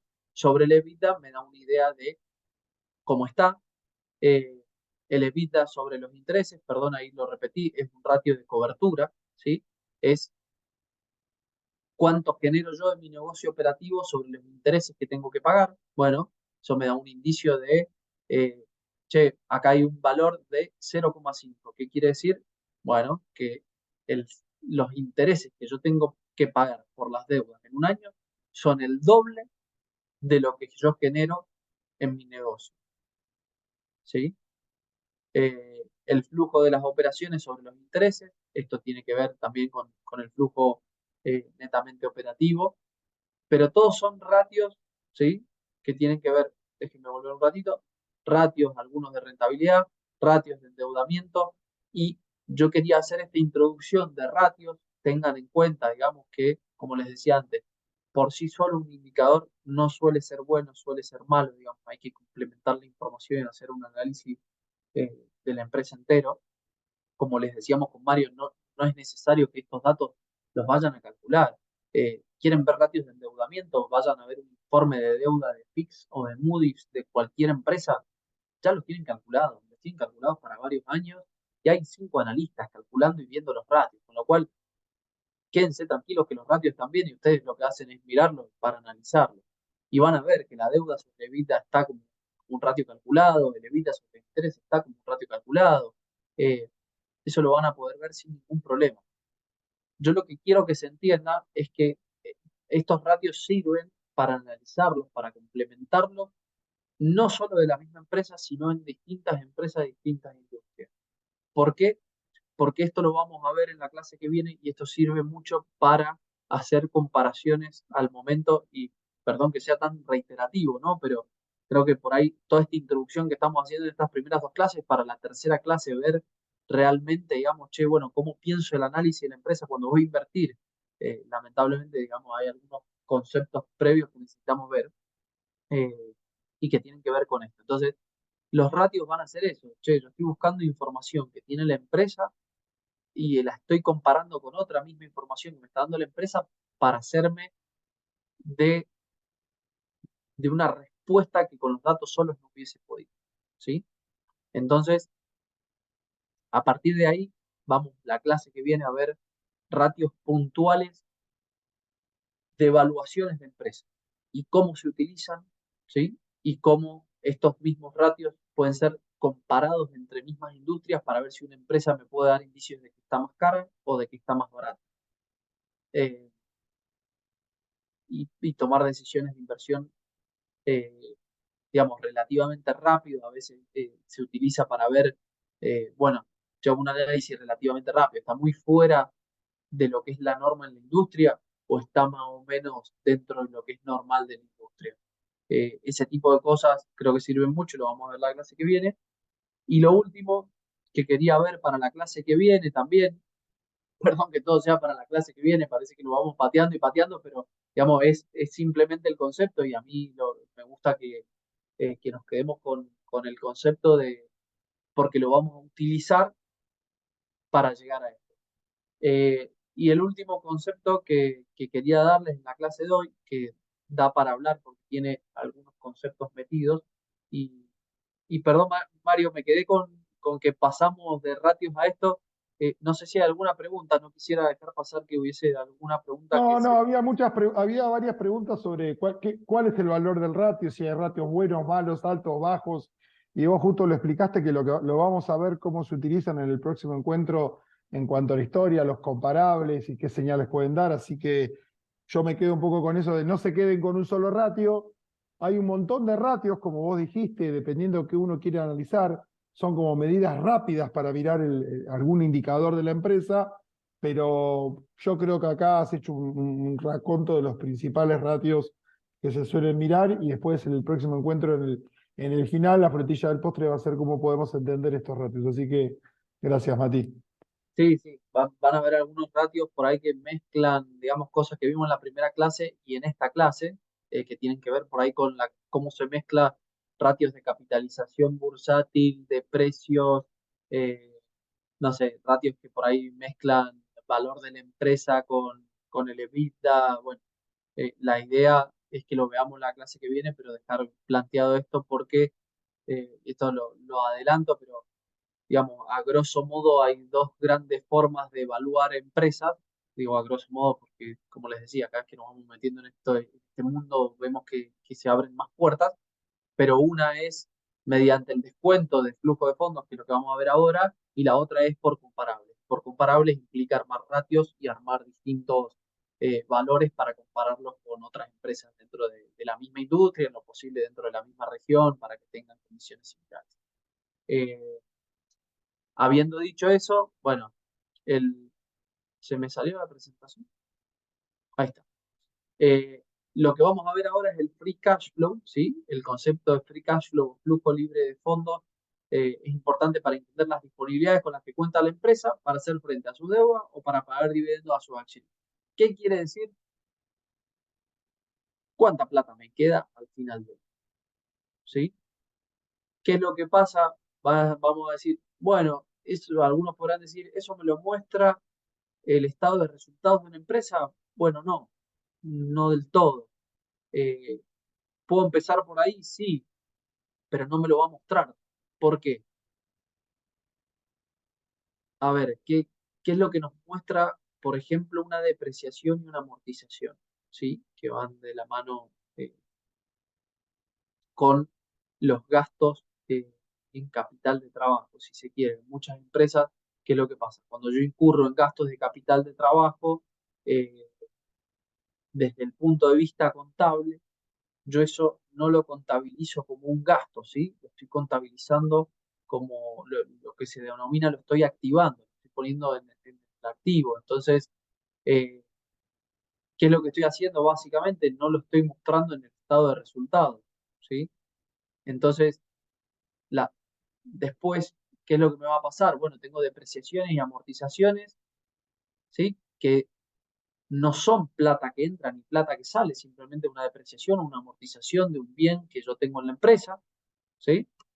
Eh, entonces, todas estas cositas hay que ajustarlas para ver realmente durante un periodo, digamos, lo que queremos hacer, cuánto flujo entra o cuánto flujo está saliendo en ese periodo determinado. Entonces, ¿cómo lo calculamos? Y esto hay diversas formas de calcularlo, depende de dónde arranquemos, pero yo les traje una que por ahí es lo que me parece que es más sencillo para entender, que tiene que ver con el flujo neto de las operaciones, ¿sí? A eso le tengo que sumar la depreciación y la amortización, digamos, porque eso en realidad yo lo estoy viendo en el estado de resultados como un gasto, pero la verdad que no es plata que salió, digamos, es algo, es una depreciación de un bien o una amortización de un activo intangible, ¿no? Entonces, ahí no hay una erogación de plata que sí está en el estado de resultados, pero que la tengo que volver a sumar, digamos, porque no es plata que salió. Bueno, ese es un primer ajuste que tenemos que hacer. El segundo ajuste que tenemos que hacer es la variación en el capital de trabajo. ¿Qué entendemos por capital de trabajo? Y esto capaz que se los dejo después para eh, ahí abajo anotadito para que lo tengan, pero eh, lo van a encontrar en los libros de texto como activo corriente menos pasivo corriente. Sí, digamos, esta es la forma más básica del cálculo de capital de trabajo. cómo me gusta verlo a mí, digamos, es, che, para tu operativa, ¿te tenés que financiar o alguien te está financiando? Y siempre me gusta poner el caso del supermercado, que es de lo más sencillo, digamos. Imagínense una cadena de supermercados grande en la cual la cadena de supermercados le dice a todos sus proveedores, como es muy grande, digamos, todos los proveedores quieren vender a través del supermercado. El que vende galletitas, el que vende vino, el que vende el pan, el que vende los cereales, la leche, lo que fuese.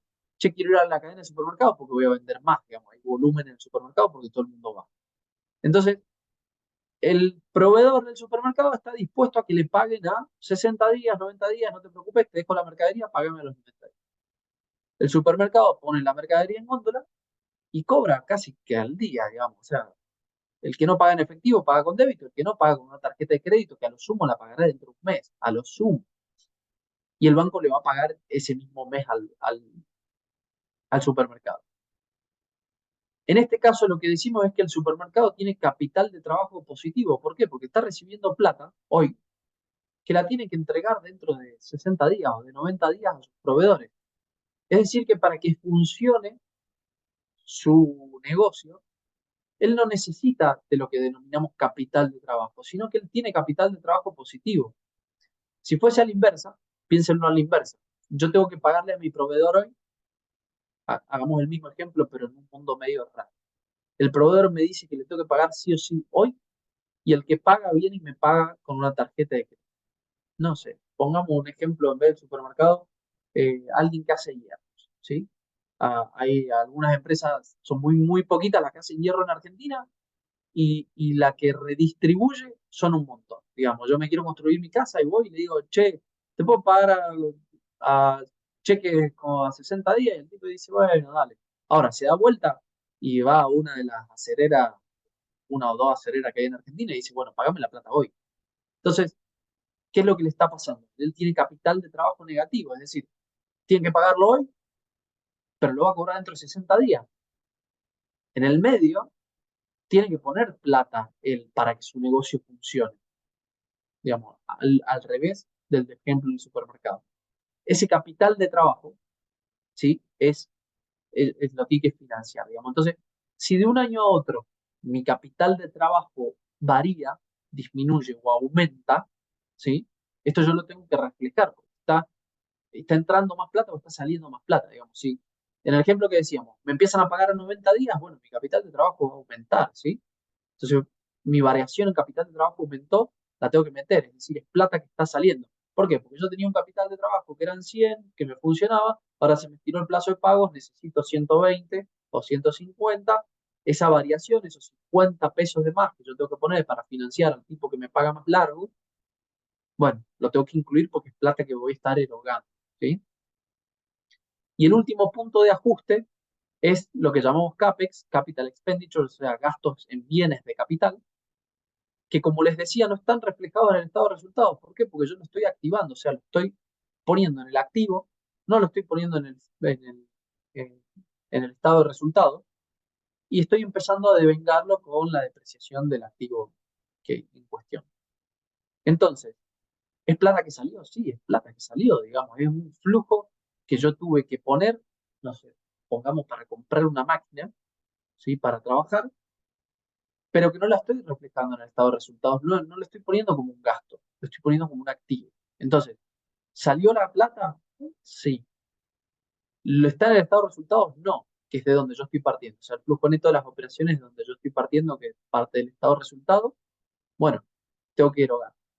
Cuando yo hago ese cálculo, lo que obtengo es fondos que salen o fondos que entran, ¿sí? Esto es un concepto muy, muy importante porque acá es donde realmente voy a ver la generación de flujo que tiene la empresa. Acá voy a poder ver si la empresa está generando o no está generando plata, ¿sí? Y de acá que hay flujos de fondos eh, que tengo que tener, el flujo de fondos que tengo que tener en cuenta, que lo vamos a ver la clase que viene, para analizar la empresa y cómo a partir del flujo de fondos y la generación de flujo de fondos futuras que vaya a tener la empresa, de acuerdo a las estimaciones que haga, yo puedo descontarlo, ¿sí? Descontarlo implica que el flujo del año que viene lo traigo a valores de hoy a través de una tasa de interés, y vamos a hablar de tasa de interés en la clase que viene, Cuando yo hago eso, puedo obtener, o es una de las formas de obtener el valor de la empresa, ¿sí? Si yo obtengo el valor de la empresa y lo divido por la cantidad de acciones, y bueno, lo que voy a estar obteniendo es el valor de la acción de la empresa que está cotizando en la bolsa y qué es lo que yo voy a poder, digamos, analizar respecto a si está bien el precio o no está bien el precio. Ahora, hace falta que yo calcule y haga mis propios cálculos, digamos. No, hay muchos analistas que se dedican a esto. Lo importante es que entiendan cuando vayan a leer flujo libre de fondos de qué está hablando el analista.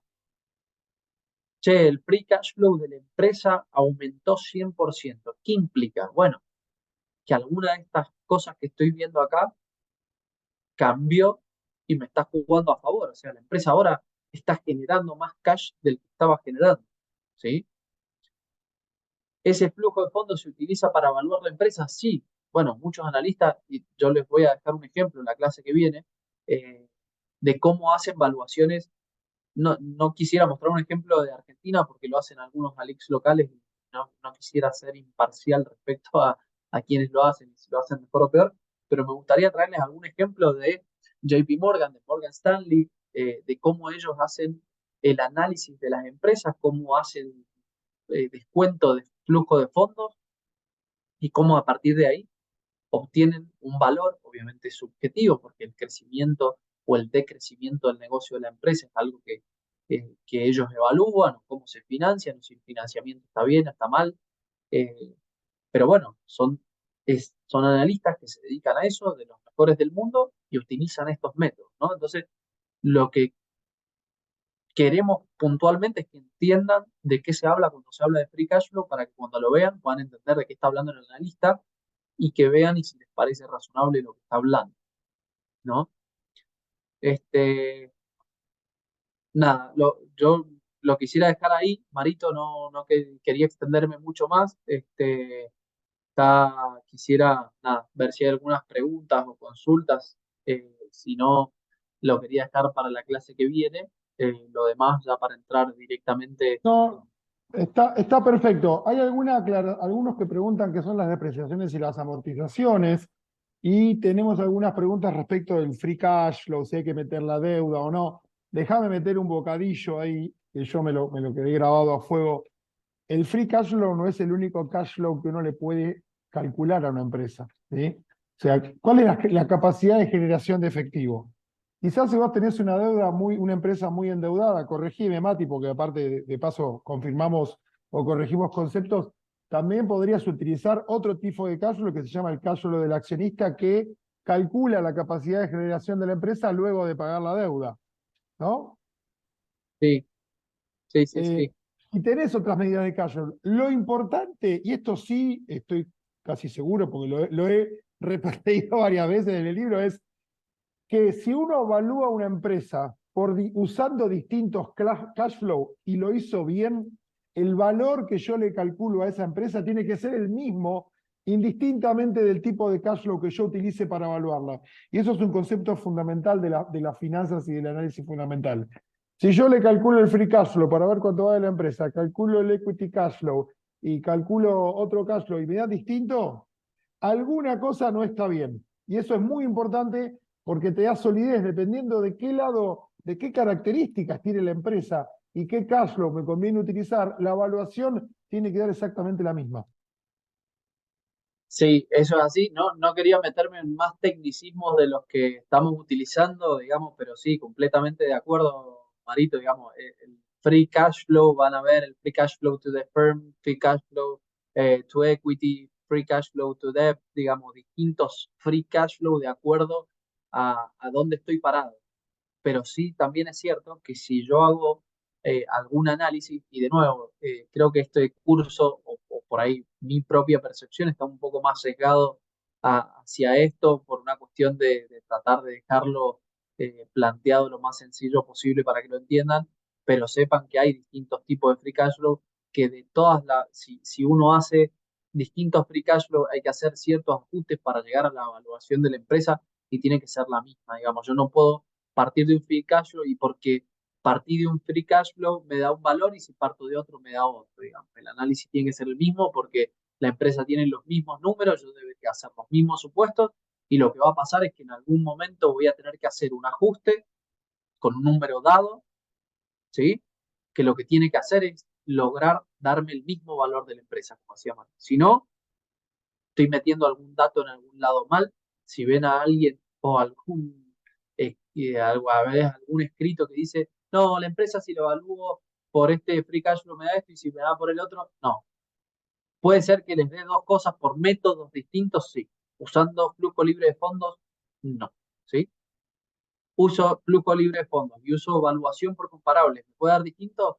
Sí, podría dar distinto, pues son métodos de evaluación distintos. Deberían dar parecido y en principio, si estoy haciendo los supuestos correctos, no deberían haber grandes divergencias. De todas formas, flujo libre de fondos, como decía Mario, si yo parto de distintos lugares, tengo que llegar siempre al mismo lugar si estoy haciendo las cosas bien. Eso es importante para que cuando lo vean, si hay alguien que hace algún flujo libre de fondos para el accionista eh, o para la firma o para lo que fuese, digamos, al final, cuando hago evaluación de empresa, tiene que dar lo mismo, porque en realidad lo que estoy haciendo es ajustar, digamos, estoy sumando o estoy restando algunos valores eh, para ajustarlo desde el punto de vista de quién está parado, de quién lo está analizando, ¿sí? Eh, Mati, nada, y dos consultas más. ¿Qué es DIA, o sea, depreciaciones y amortizaciones? ¿Y qué es precisaciones, CAPEX? CAPEX es, como les dije antes, Capital Expenditures, empiezo por ahí, pero gastos en bienes de capital. Bienes de capital y va relacionado con depreciación y amortización, básicamente son todos los bienes que son de capital, digamos, llámese bienes de capital a maquinaria, a que compre un terreno, a que, eh, no sé, a ese tipo de inversiones en bienes de capital que son grandes, que son estructurales para el negocio y que yo no las considero en general como gasto, las considero como un activo. Entonces, ¿qué es lo que pasa? Va a decir, bueno, pero si no lo estás poniendo como gasto, entonces en algún lado lo tenés que reflejar. Bueno, yo me compré una máquina que se va a depreciar al 10% anual, entonces dentro de mis gastos va a haber una depreciación de ese bien, ¿sí? Eh, Pongamos un rodado, que los rodados son de 5 años. Un rodado es un bien de capital. Supongamos que compro un camión para repartir la mercadería que vendo, ¿sí? Eh, Algo que salga 5 millones de pesos, entonces yo qué es lo que voy a hacer? Bueno, lo voy a comprar, eso es plata que sale, pero en el estado de resultados no va a aparecer, no es un gasto, ¿sí?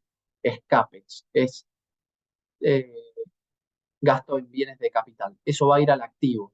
Entonces, ¿cómo lo reflejo yo eh, en el estado de resultados? Mediante la depreciación. ¿Cuánto se va a depreciar? Bueno, como por norma un rodado se deprecia en 5 años, yo lo que voy a hacer es que voy a poner ese gasto que hice en un momento dado de 5 millones, o que lo pagué contado, la depreciación va a ser en 5 años consecutivos. ¿Sí? Voy a tener depreciación el año 1 por 1 millón, el año 2 por 1 millón, el año 3 por 1 millón, 4 y 5 todos por 1 millón. ¿Sí? A eso hace referencia la depreciación, a que el bien se va depreciando, ¿sí? Entonces yo en algún lado lo tengo que reflejar. Si no estoy reflejando el gasto del pago del contado en el momento que lo pagué, lo tengo que reflejar en algún momento, obviamente esto no desaparece a través de la depreciación.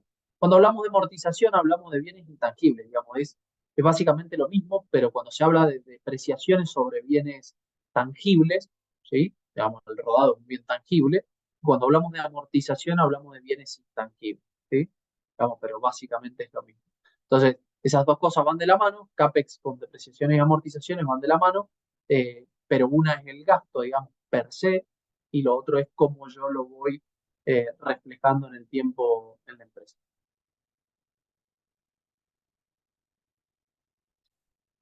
¿Estás muteado, Marito? No Perfecto, sé si Mati. Sí, sí, estaba muteado, estaba respondiendo un par de consultas.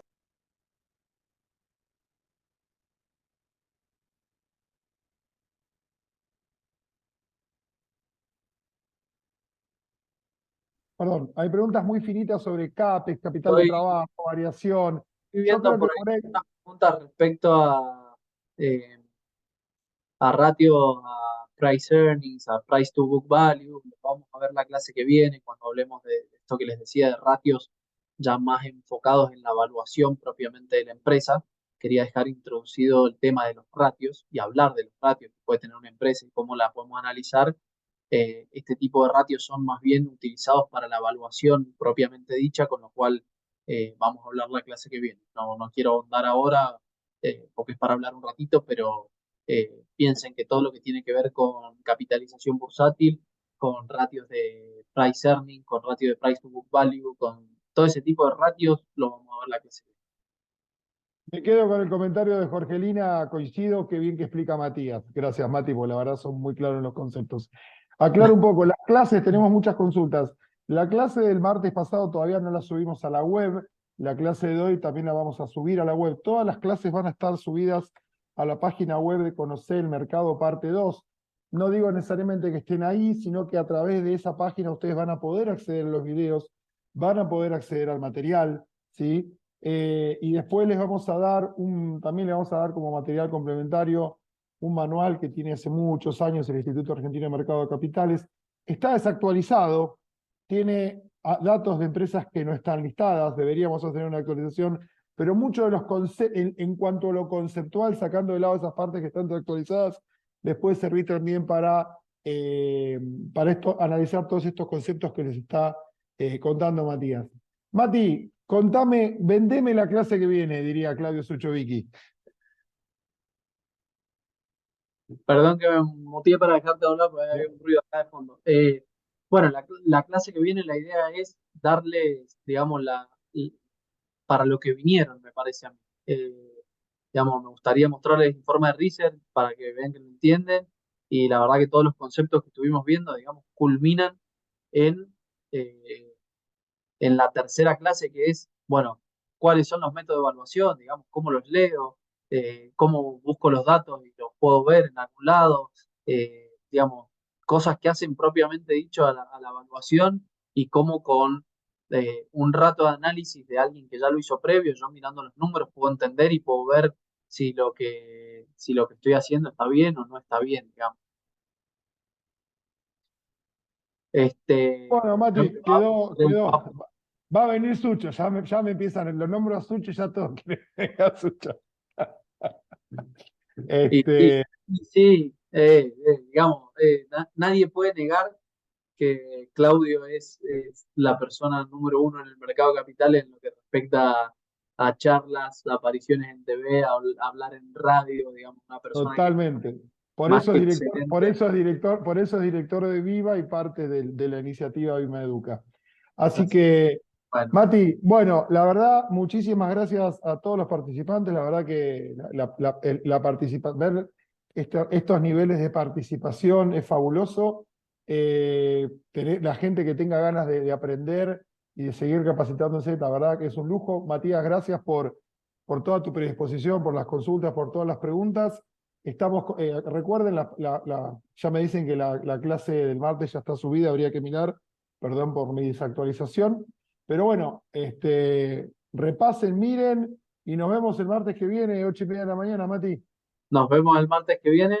Espero que estén todos y ya va a ser la última clase. Así que, bueno, nos Ah, vemos el martes. hay varios que te quieren contratar de asesor, yo por supuesto no puedo recomendar ningún asesor que te busquen y que te contacten. Bueno, sí, a ver, no porque me contacten como asesor, pero cualquier duda, cualquier pregunta, después, de última, nada, es decir, me pueden encontrar en LinkedIn si me quieren escribir por ahí. Si no, les paso mi mail personal cuando terminemos, digamos, esto, la verdad Sí, no, que, bueno, si bueno, alguien quiere o tiene más dudas o le interesa algún tema, encantado de sentarme a charlar con quien sea, así que la próxima clase al final, para que se queden hasta el final. Ahí no, pero en LinkedIn me pueden encontrar con mi nombre, así que si me escriben por ahí o tienen ganas, cero problema. no, perfecto. Y también, Mati, porque si no te van a bombardear, también recuerden que siempre está disponible el correo electrónico de Vimaduca, que es parte de esta campaña de educación, de educación financiera que hacemos de Vima, es que es vimaeduca@vima.com.ar. Cualquier consulta y dudas nos pueden hacer, y quizás no en el momento, pero sí les vamos a responder porque parte de este compromiso de Dima con la educación es que esto no quede en la charla y después nos escriban y no le demos bolilla. Nuestra idea es que esta relación que ustedes están iniciando con el mercado de capitales es una relación duradera. Así que muchísimas gracias a todos. Tiempo, Así es. estamos entregando en tiempo, y esto va a quedar en la página web de Conocer el Mercado, ¿sí? Que es a través de donde ustedes entraron para que los llevó al link de inscripción. Bueno, en esa misma página nosotros vamos a subir las clases. Mati, gente, que terminen muy bien el día a Bueno, todos, que pasen un buen fin de semana y nos vemos la semana que viene en el tercer encuentro. Un abrazo. Chao, hasta un luego. abrazo para todos, saludos, buen día, chau, chau.